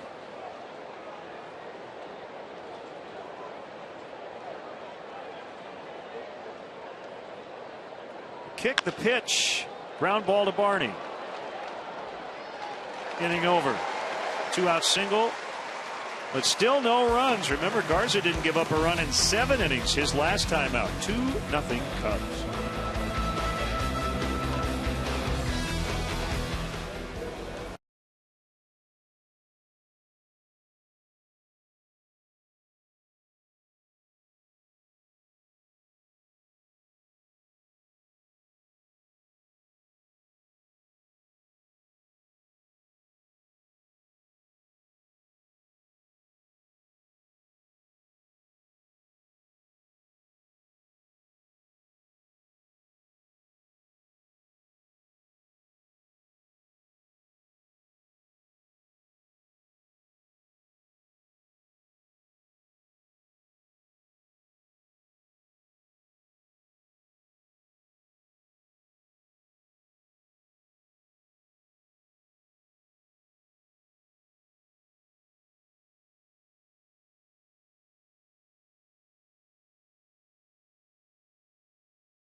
The Astros 2-0.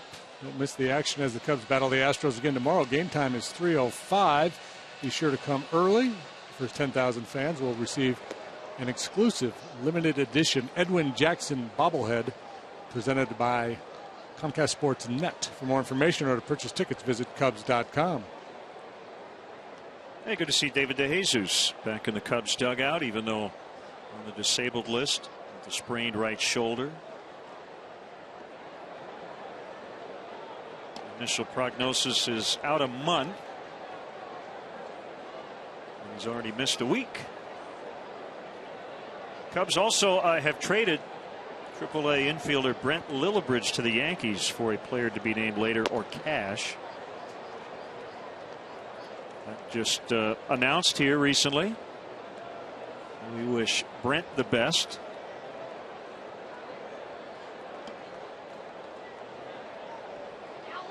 Keuchel to Navarro. You know where Alberto Gonzalez ended up with the Yankees too for a time? He was in the big leagues, then got sent out to their AAA club. Well, it was a revolving door for the Cubs early in the season when Darwin Barney started on the disabled list.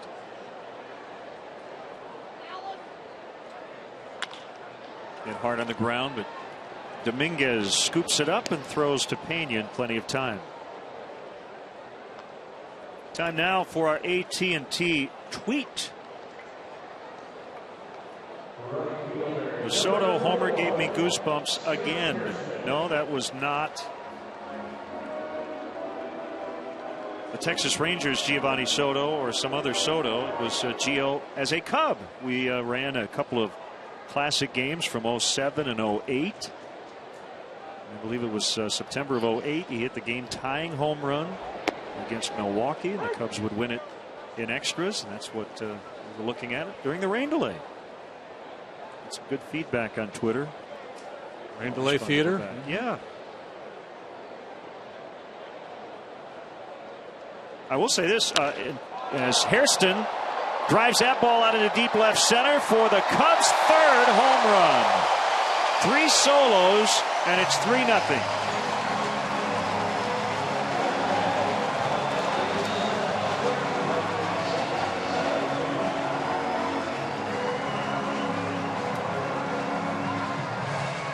Harrison having a very interesting year, not getting a lot of hits, but a high percentage of them leaving the ballpark. This is his 6th home run. We talked about Keuchel. He would try to pitch Hairston away with sinkers and changeups, and he fooled him badly with the changeup first time. But this is a fastball that looks like it moves in a little bit into the power of Hairston.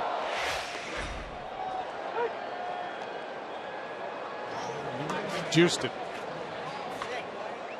Rizzo, Barney, Hairston, all with home runs. Swing and a miss by Sweeney. It's 0-2. Flags that had been laying limply at the start of the ball game now blowing a little bit out to left field. None of the home runs in this game were really aided by the wind. They all were legitimate shots. 8 strikeouts for Keuchel.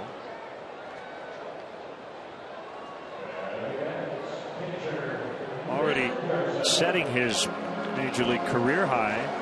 His previous was 6. Yeah, it's kind of a weird day for him. A ground ball pitcher. He's given up 3 long ones, and he's got 8 punch outs. So what I was going to add earlier, we were watching one of those Cub Classic games. Carlos Marmol pitched an inning. And I don't know if I'd say there's a huge difference, but what I did notice is that the slider had a ton of bite. I mean, guys were bailing out all over the place. He was getting called third strikes. Talking with someone before the game that Marmol could have been the MVP of those division championship teams. He had that 7th and 8th inning locked down in front of Kerry Wood. Garza has struck out all 3 times, but he's going to take a 3-0 lead into the 7th. Hairston, the latest Cub to go deep.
The foundation, Kane County Cougars.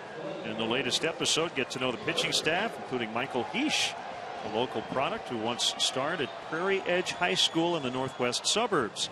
It's The Foundation. It's presented by The Great Escape. A new episode is online now, only at csnchicago.com. Great to have with us in the booth Joel Murray. Hey, how are you? Big Cub fan from Wilmette. Long-time fan, first-time caller. Guy in the booth, first-time caller. Well, it's great to have you here. You will be emceeing the big Hot Stove Cool music event across the street at Metro. Coming up here a little bit later tonight. And yeah, just baseball and rock and roll. What more could you ask for? That's about it. I actually ran over for a couple innings and had to go do some interviews over there at Metro. And I came back in, and the moment I came in the upper deck over here, Rizzo put that ball out. And I lost a good part of my voice at that point. I was pretty excited. I lost the other half of it. I was out with Bobby Hull watching the Hawks game the other night. And oh, what a game. Well, he goes hard. We'll just say that. And then yelling at the TV at the end of that game. That was spectacular. How you doing, Jimmy? I'm doing well. How are you? Nice to meet you. Good to meet you. Pleasure. You're a big drink of water. Thank you. You have a good fastball. I saw you look like you kind of loose out there in that first pitch. Well, a little low. I could have used a couple of warm-up tosses, but you know, the rain delay. We had to forego my warm-up tosses, I guess. But you let it go. You had a little cutter. I threw a lot of BP back in the day. Yeah, me too. That's why I'm up here. I got three sons that played a lot of Little League, and I did a lot of coaching. But what a beautiful day now. It's really cooled off. Yeah. The hot stove thing is really fun, and Poi Dog Pondering's playing there tonight. But it's just like everything came together today. The first day of summer, Monsters University, this movie I did a voice in, comes out today. So it's all good. The new Pixar movie. Oh, and, make sure you check it out. Yep. I've seen it. It's good. I was telling our viewers to check it out. Oh.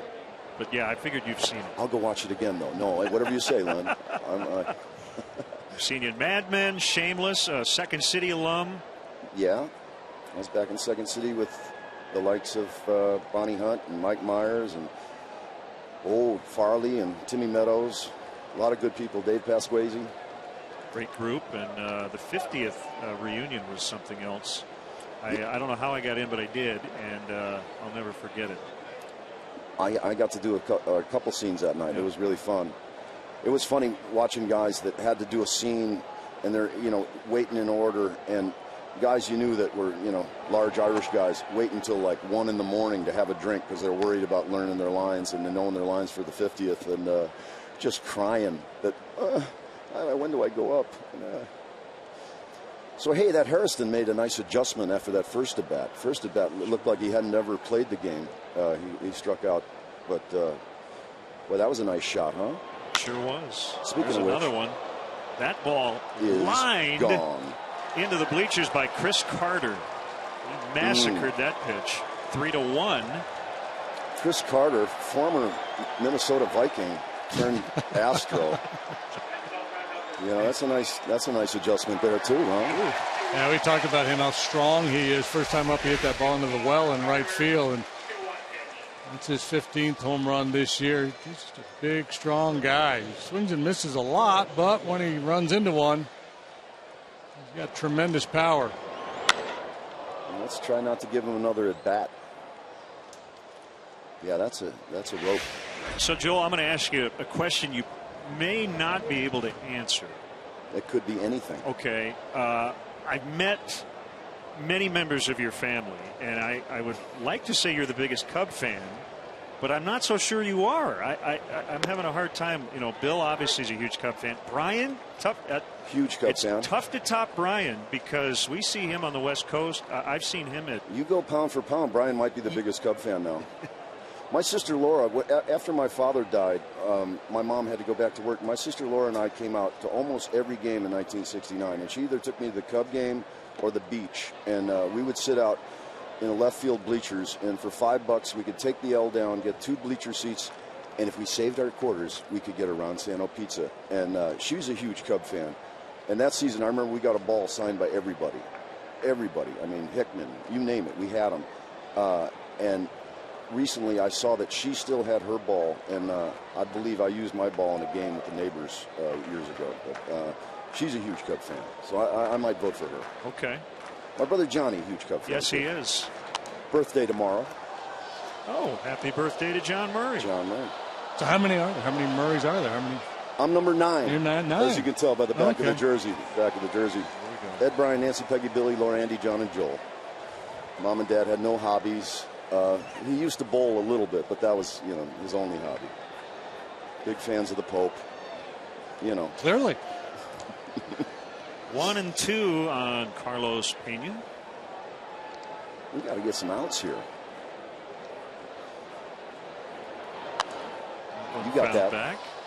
Now you also had a great scene in one of, I believe, the better films of the last decade, if not all time, The Artist. That's right. You were the police officer. I've been in an Oscar-winning film, Best Picture. Yeah, that was pretty cool. And it's a strange thing where your agent calls you up and says, "Yeah, I got this audition for you at 5:30 on Friday," which is in Los Angeles is just traffic hell. And I go, "Really?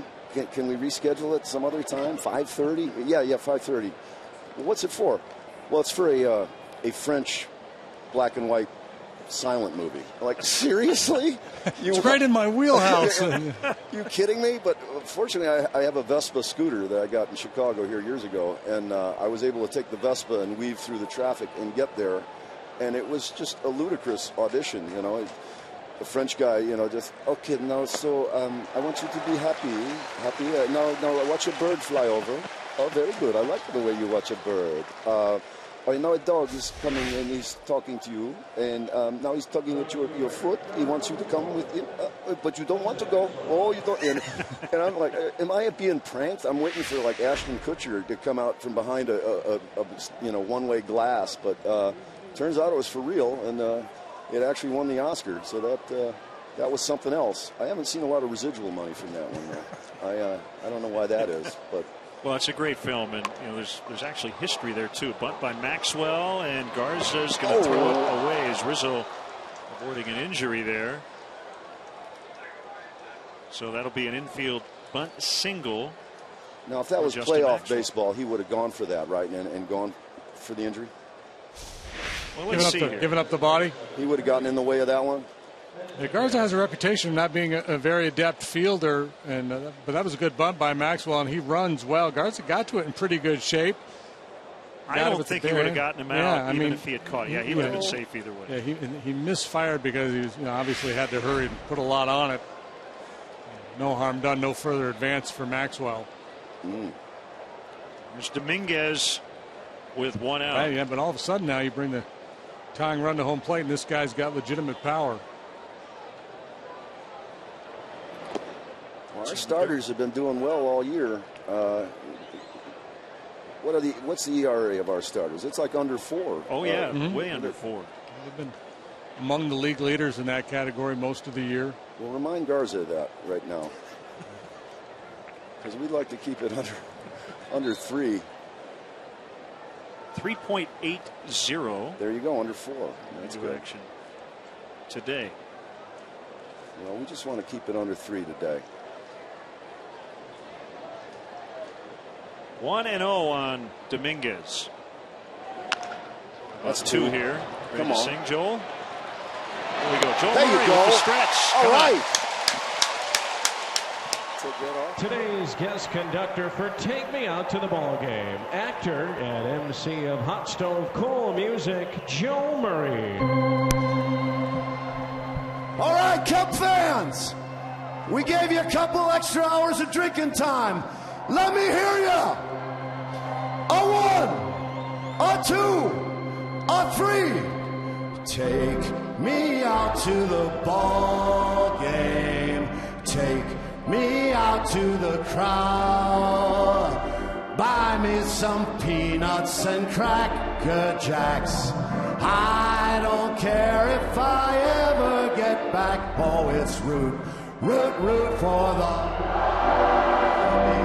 If they don't win, it's a shame. For it's 1, 2, 3 strikes, you're out at the old ball game. Let's get some runs.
Now in the pitch. It's a Rule 5 draft pick this past winter. He was the first pick in the Rule 5 draft by the Astros. Darwin Barney tripled away from the cycle.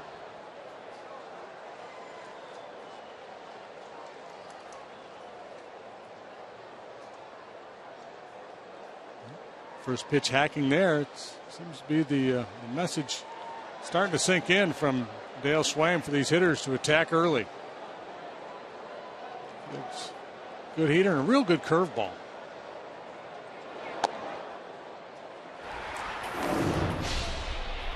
Time for our Xfinity high-speed action. This is Darwin Barney's day offensively. Single, double, homer. Pretty good day already.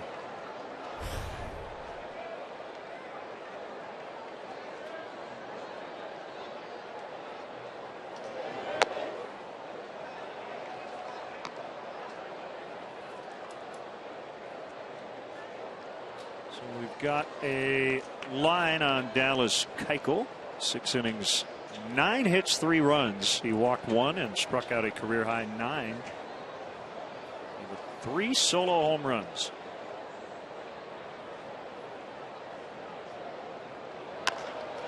Well hit again. Deep to center. Caught this time. Tell you what. Off the wall. If that had been about maybe a foot higher, right at the bottom of the basket, that could have been a triple. This is as good a swing as he's had today, but he hits it to the big part of the ballpark. And Barnes, a very good center fielder, able to track it down.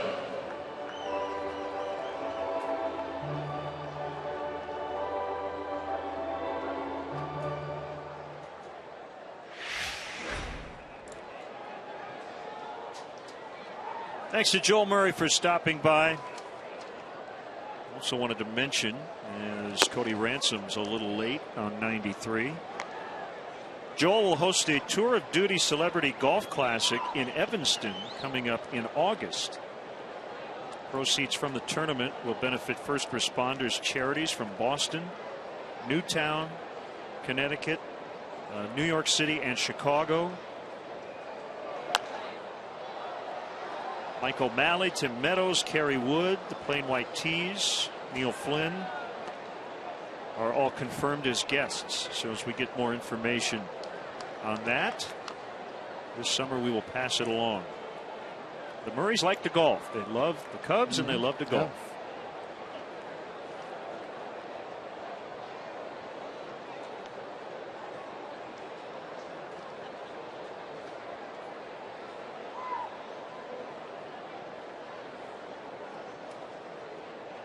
Fields with an 0-2, and he got him.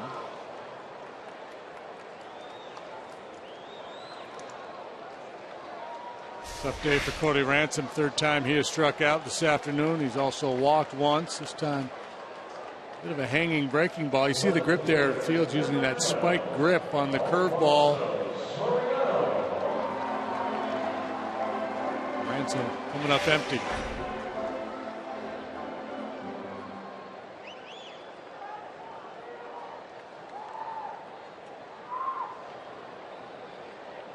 Sorry is 1 out of 3, singled in the first.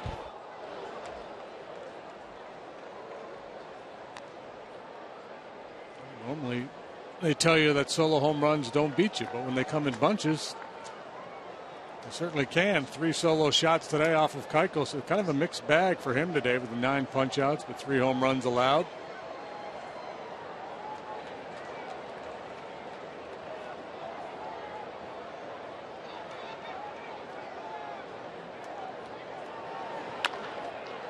Ground ball to third. Josh Fields goes 1, 2, 3. It's 3-1 Cubs after 7.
Astros is Sunday at 1:20. The first 5,000 children 13 and younger will get a Rhino the Rhino from Build-A-Bear Workshop. Compliments of Advocate Healthcare. Then after the game, the first 1,000 children 13 and younger can run the bases.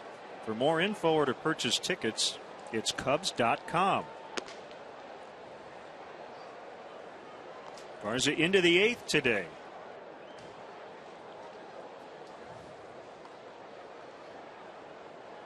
Seven shutout his last time out, but a very tough no decision. Carlos Marmol could not hold a 3-0 lead in the 9th. Garza's gone 7 twice in his first 6 outings. Working into the 8th here for the first time. Just 4 hits this afternoon. The leadoff home run by Carter, the only run he's allowed. 1 walk. 78 pitches. Been awfully efficient as well.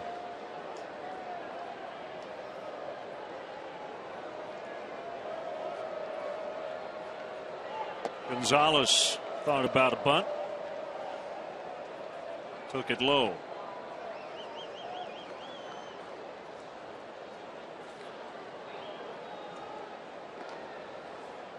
Happy birthday, Rick Sutcliffe, today. Red Baron. 57.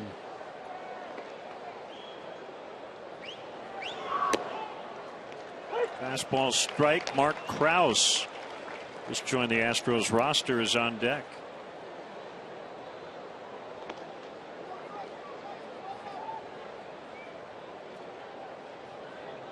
Looking to make his big league debut. Swing and a miss.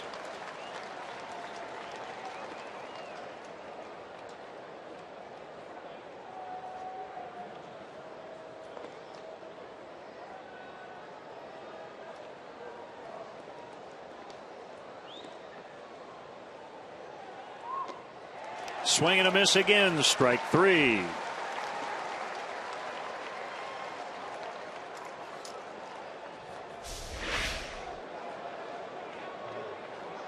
Marwin Gonzalez having a very difficult time picking up that breaking ball out of Garza's hand and way out in front.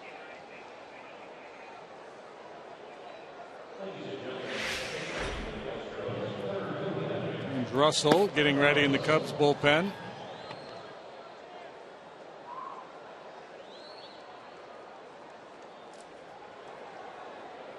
So here's Krause.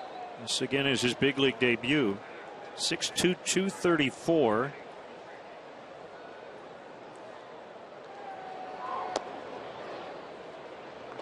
Acquired from Arizona last year, product of Ohio Universities from Deschler, Ohio.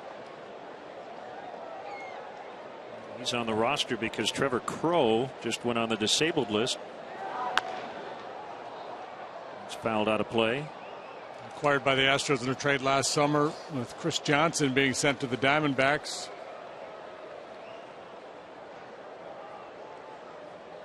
Crowe has a right shoulder injury. I think he banged into the wall yesterday. Sprained a seat joint in his right shoulder. Trevor Crowe. 1-1 is in there. It's 1-2. So Krause just got here this morning. Then again, so did we from St. Louis.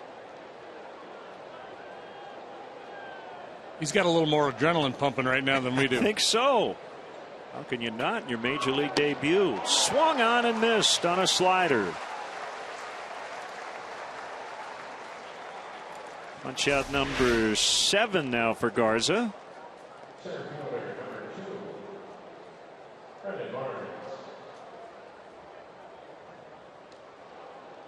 Out in front of the 84-mile-an-hour breaking ball.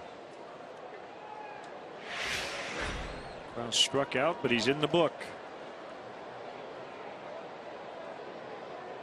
There's looking like a guy who could take this one to the house.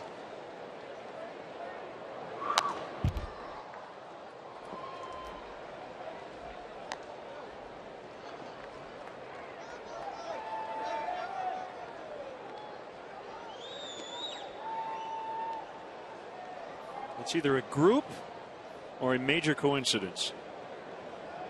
What are the chances we'd all wear our pink Chicago t-shirt today?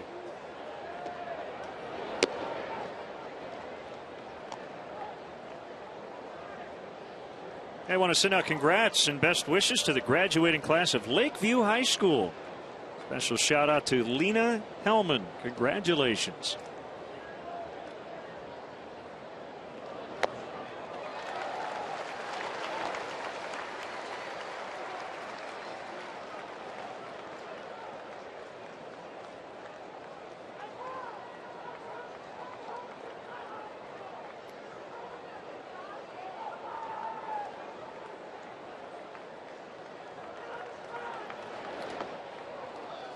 Bounced in front of the dish, 2-2.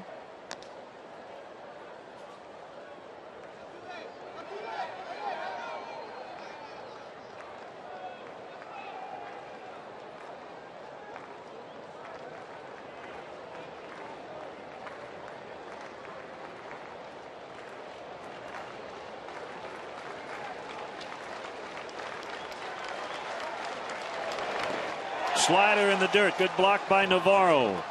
Little toss over the runner. Garza strikes out the side, making a little statement about what you just said. Looks like he'd like to finish this one today. Cubs leading 3-1.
Too many familiar faces on this current Astros roster, but here's one of them, Wesley Wright. He's been around for a while. Yeah, he has, and he's been a pretty serviceable left-hander out of the bullpen for the Astros in recent years. His debut in 08. As a Rule 5 draft pick from the Dodger organization. Strike called on Rizzo, has 2 hits, including a booming go-ahead homer to start the 4th.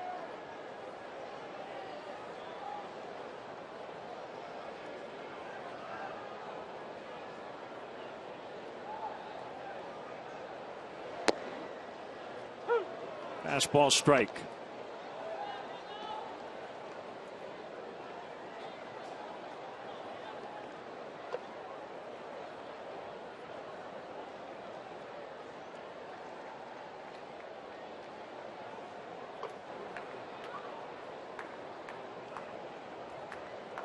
Shake off 3 before he got to the fastball away. He knew what he wanted to do, and he executed it.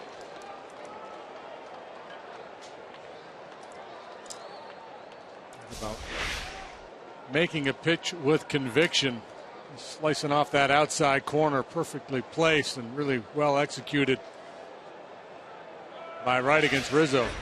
And his day is done. That's it. Did his job. We'll have a change. Tall right-hander Paul Clemens coming on. It's a Honda call to the pen, and we'll be back.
Going to see a lot of fastballs from the 6'4" right-hander Paul Clemens.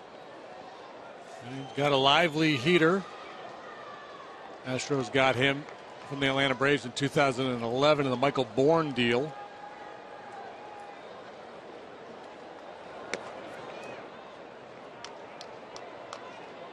Castro 0 for 3. Good contact once, couple of strikeouts the other 2 times. Average slipping under 230.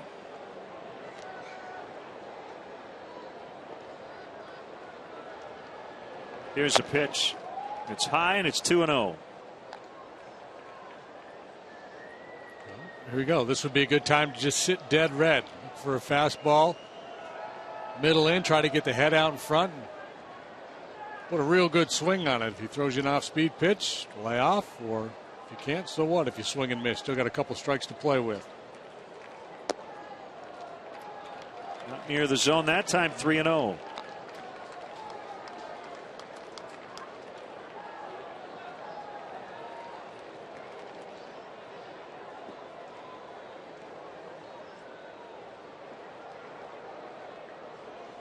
Big leg kick.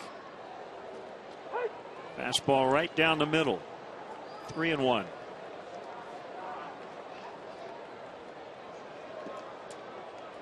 Keuchel, Fields, Wright, and Clemens for the Astros. Garza, and Garza for the Cubs.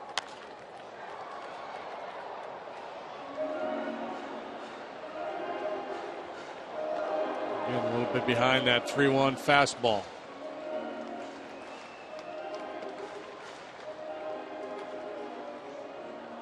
Clemens, 25 years of age. Did not appear in the big leagues prior to this season.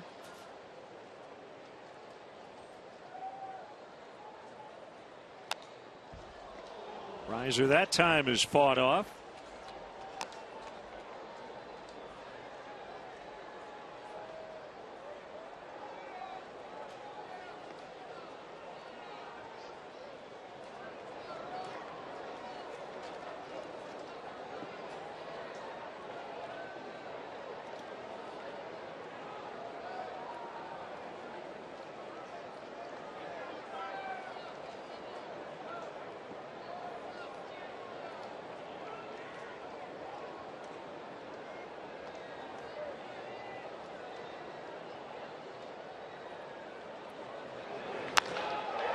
Line shot in the left. And that'll be a double. It's just going to sit in the vines. Good job by Carter to not even reach in there.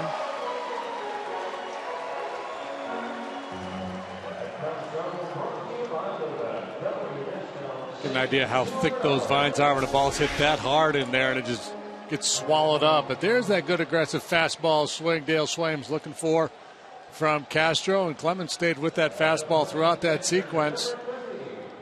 Gets it airborne, he might get it out of here.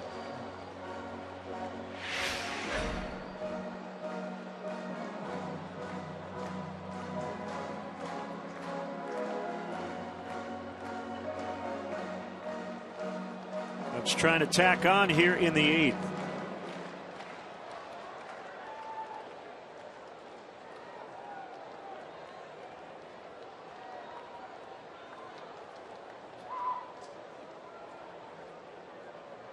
Two, 3, 4 due up for the Astros in the top of the 9th.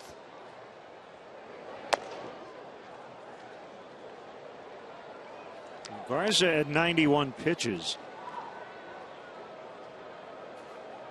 Seems to be the guy to at least start the inning.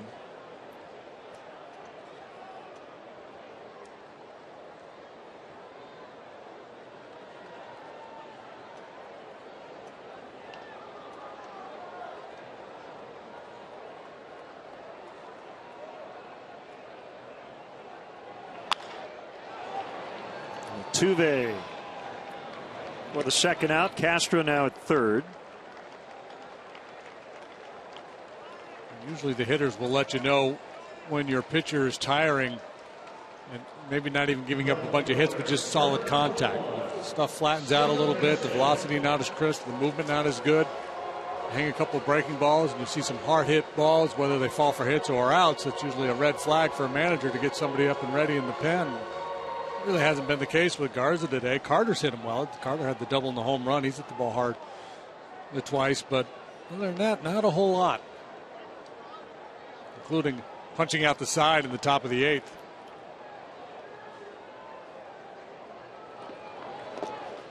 Good block by the catcher Castro. With the other Castro, Starlin at third. As Joel Murray pointed out, Scott Hairston made a nice adjustment from earlier in the game and paid off with his 6th home run of the season.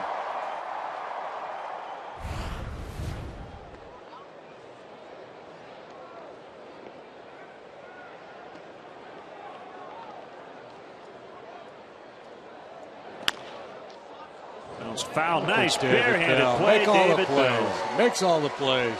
That's how you do it. He should be the all-star third base coach.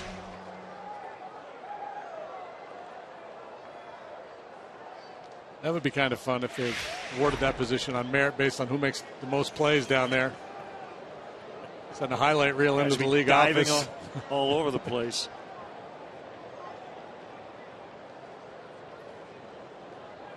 One ball, one strike, 2 outs in the 8th. Cubs lead 3-1. Up and in.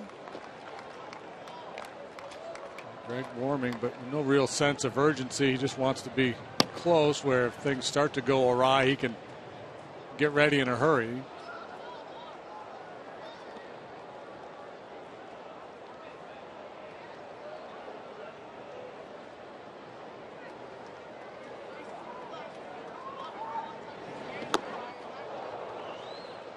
Good let up there from Clemens. Change up.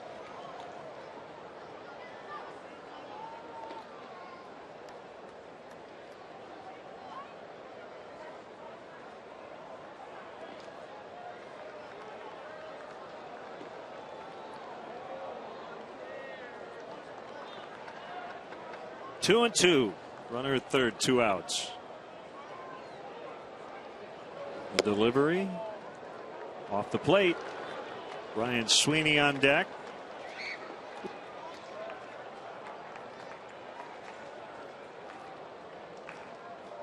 Left-hander Travis Blackley is up in the Astros pen, so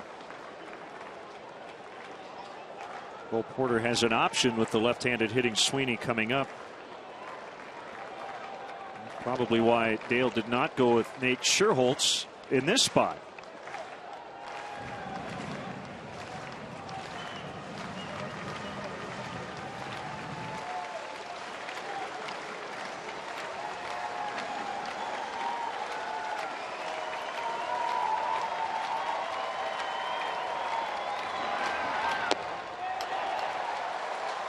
2-out free pass, and they're at the corners. He's going to accuse Bo Porter of not trying. He's managing hard here this afternoon.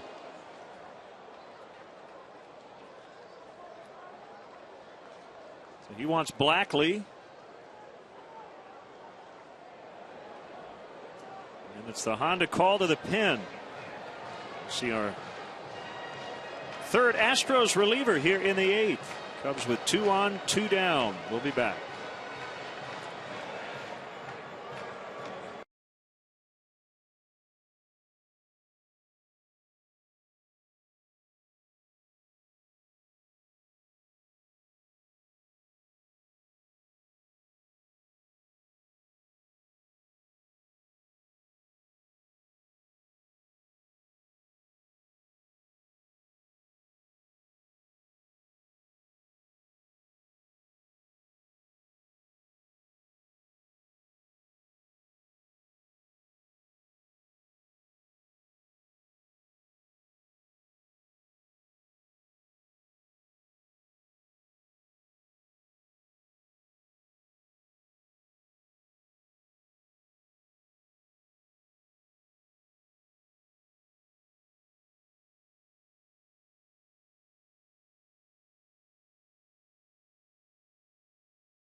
Once again. And here's Travis Blackley, former Mariner, Giant, and A. Former starting pitcher, now working out of the bullpen for the Astros. You see, the control's been an issue. 15 walks and 23 1/3 innings of work. Get you to swing and miss too. 21 strikeouts. Fastball, slider, curveball change. So he brings the starting pitcher's repertoire to this relief role. From Melbourne, Australia, as he will face Iowa's Ryan Sweeney.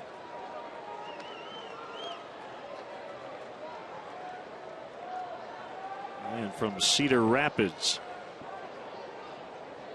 Castro at third, Hairston at first, 2 outs.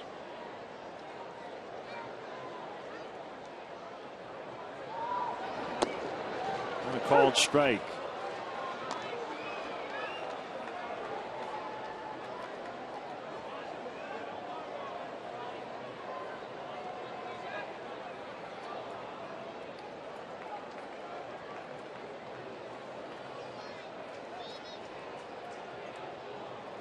Bo Porter with 8 relievers at his disposal, like Dale Swayman. That's more typical in the American League. With the DH, you typically don't carry as many bench guys, so you can take an extra arm in the bullpen. So we've seen Wright today, and now Blackley, and he also has LeBlanc out there from the left side. 5 right-handed relievers. That allows him to mix and match the way he is here today. Normally you see a game like this managed when you're trying to preserve a lead late, trying to get every little advantage possible, but because he has that stable of arms, and obviously they're rested and available to go. Astros aren't winning a ton of games this year, so when you're in a tight game like this, you want to give yourself every chance you can to win it. Ball and 2 strikes.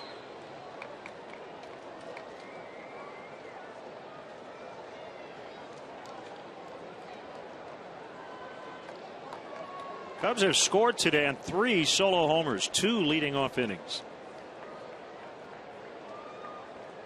The Astros run came on a leadoff homer from Chris Carter in the 7th.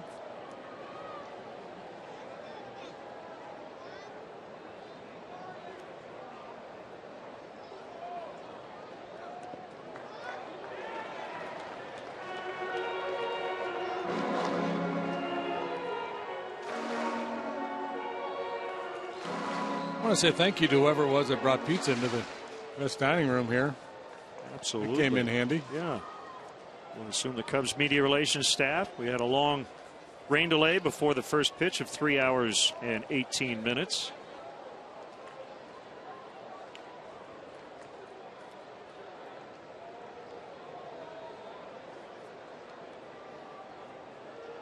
And many of the announced crowd of 33,119 were here when we did start. Back. Uh-oh. And they've got Hairston. Now Castro is going to have to run to the plate. Now he's going to try to get caught up. Throw there. The tag in the inning.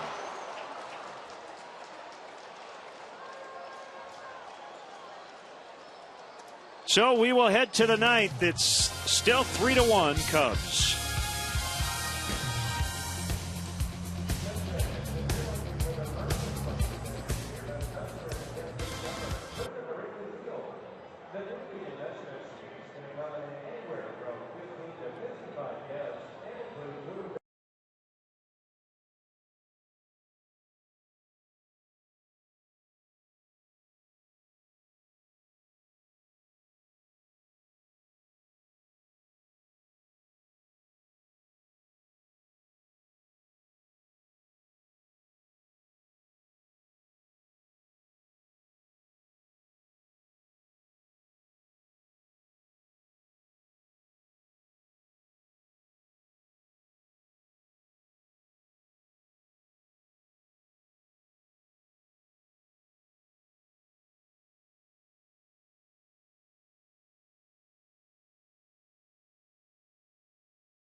Slow-mo replay. Matt Garza still working into the ninth inning. A lot of swings and misses at that breaking ball today. Catching these Astro hitters out in front. That time Barnes pulling off a slider away. Julio Bourbon now in the game for defensive purposes in right field. What other purpose would he be in right field for? Hang out with the Seagulls. Cubs have 2 complete games this year. Jeff Samardzija with one, Scott Feldman the other. Now Garza takes a run at his first of the season. He's got 2, 3, 4. That's Altuve, Castro, and Carter, who's been his nemesis here today. I'm guessing if Carter comes up with a man on base, Matt Garza doesn't get to finish this ball game. 8 career complete games. Last one coming in 2011. It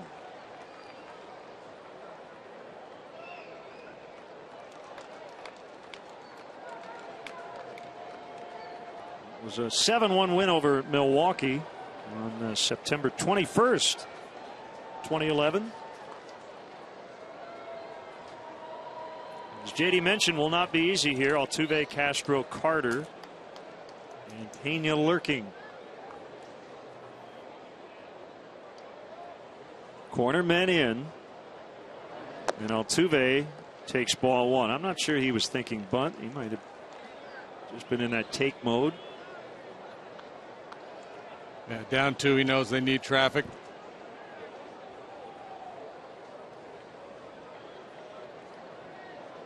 Pinching at the corners.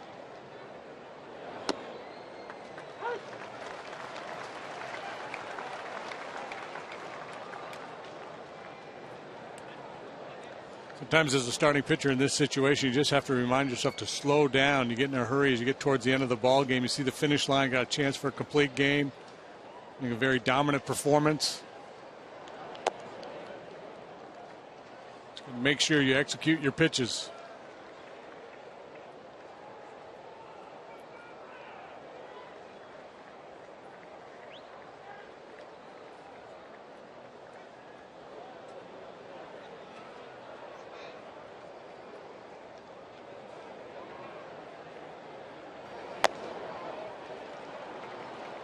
guess that was high, maybe.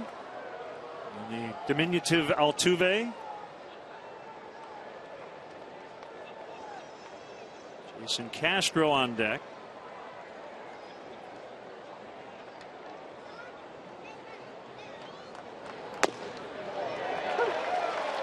Three and two. Last year, the year before, somebody came up with a website, howmanyaltuves.com, and you can tell you how many Altuves you could punch in. How many Altuves is it from here to, Sheboygan or something?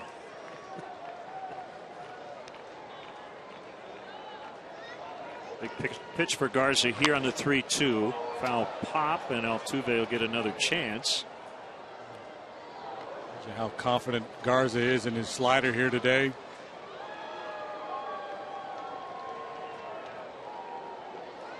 Altuve was asking Clint Fagan if that pitch was a ball. The snarky umpire can say, no, it was a strike. You swung at it.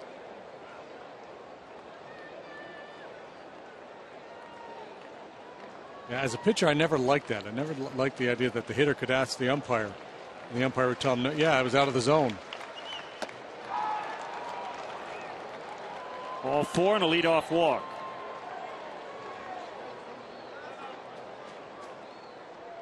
First walk since the second, only the second of the game for Garza. Yeah, looks like that's going to do it. Yep. Going one hitter at a time.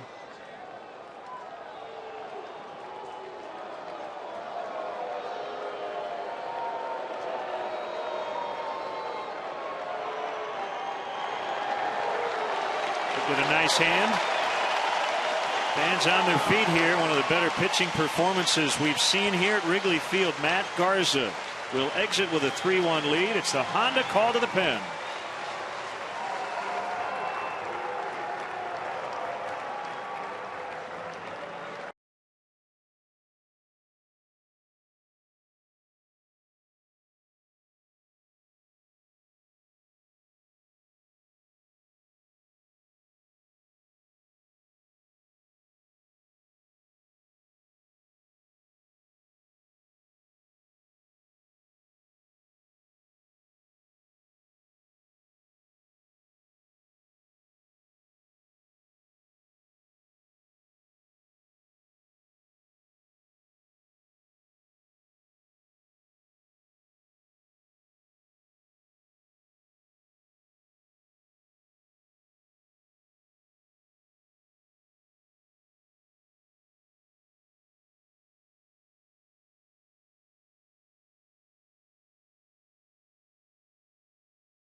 Honda call to the pin. And it's the closer, Kevin Gregg. Perfect 10 for 10 and saved chances. One on, tying run at the plate. Nobody out here in the ninth. 35th birthday yesterday for Kevin Gregg. He's done outstanding work, boy. He's been so efficient. Most of his innings clean. Very little drama. Just comes in, throws strikes. A little bit of a pickle here. A couple dangerous hitters coming up, representing the tying run. Foul tip on a sinker for a strike. Does not chase him out of the strike zone at all. He's pitching with a lot of confidence. 22 1/3 innings for Gregg this year. Just one home run allowed.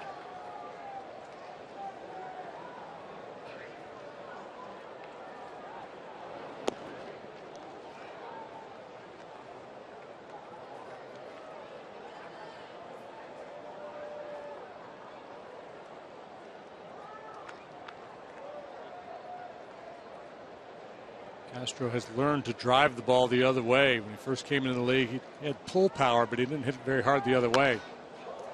He's Made some adjustments in his swing. Stays behind the ball well.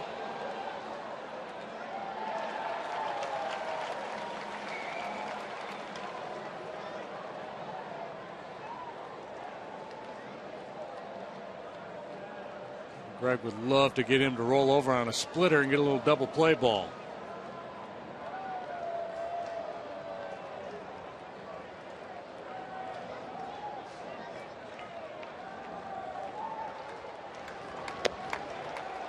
Just off the corner. Count even at 2 apiece.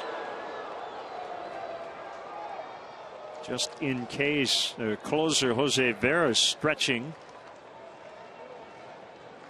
Saved 3 in a row last week against the White Sox.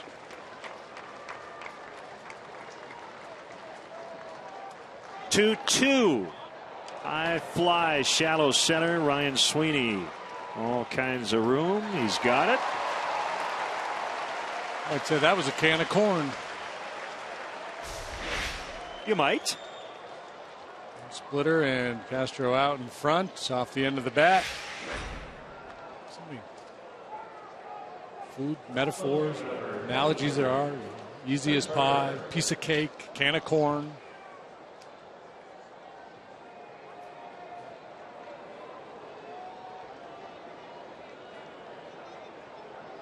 Carter's been the guy for the Astros today. Double solo home run. By the way, I would think a can of corn catapulted that high in the air might not be that fun to catch. Unless you had your big apron on.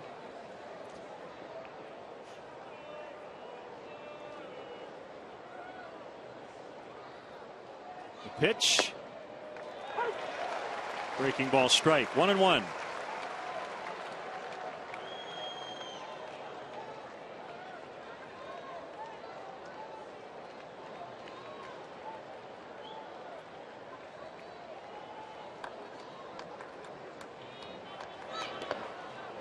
Situations here, you want to pitch away from the worst case scenario. You want to pitch away from a guy's power, and generally got a big slugger like Carter up there. You think, well, I don't want to make a mistake in or half and let him jerk it out of the ballpark. But we've seen his ability to drive the ball the other way to center field.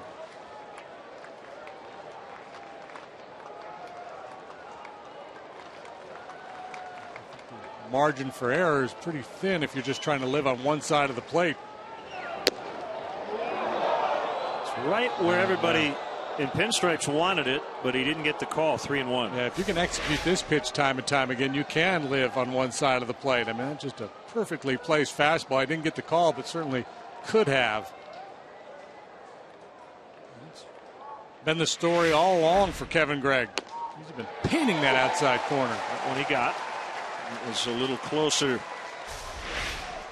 Not down as much, too.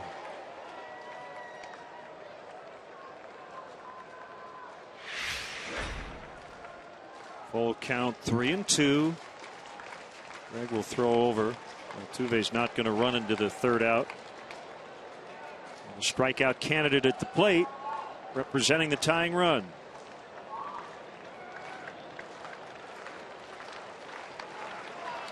Here it comes. Called strike 3.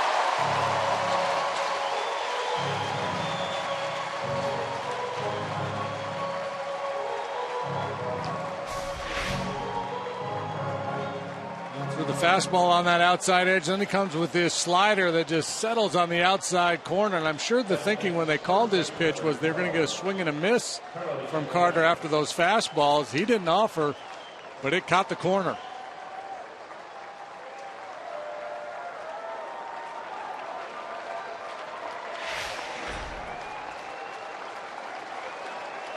Pena with 2 outs and a man on. He was the Astros' hero yesterday.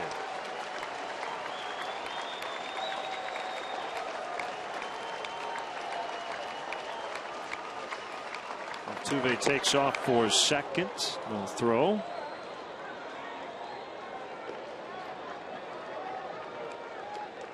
No stolen base.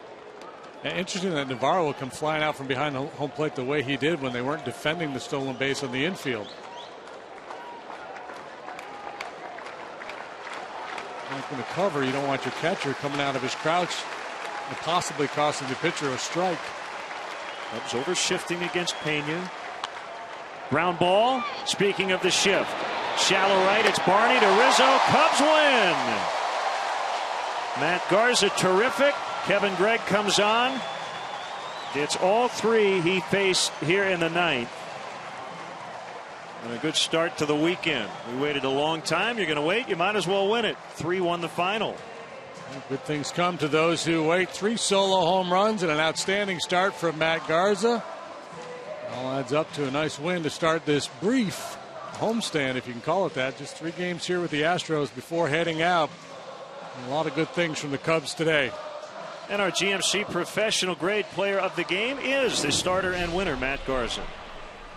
He allowed a solo home run by Chris Carter in the 7th. Darwin Barney with the bat getting it done. A chance for the cycle. Single, double, home run, and just missed another extra base hit, chasing Brandon Barnes to the wall in deep center field. There's the long ball on the Dallas Keuchel curveball. So Barney bringing some punch to the top of the batting order here this afternoon.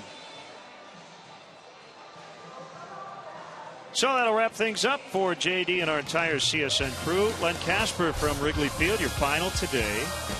The Cubs 3, the Astros 1. We're back with you Sunday at 1. Pre-game live kicks off at 12:30. Astros and Cubs to wrap up this series. Coming up next, Blue Cross Blue Shield Cubs post-game live.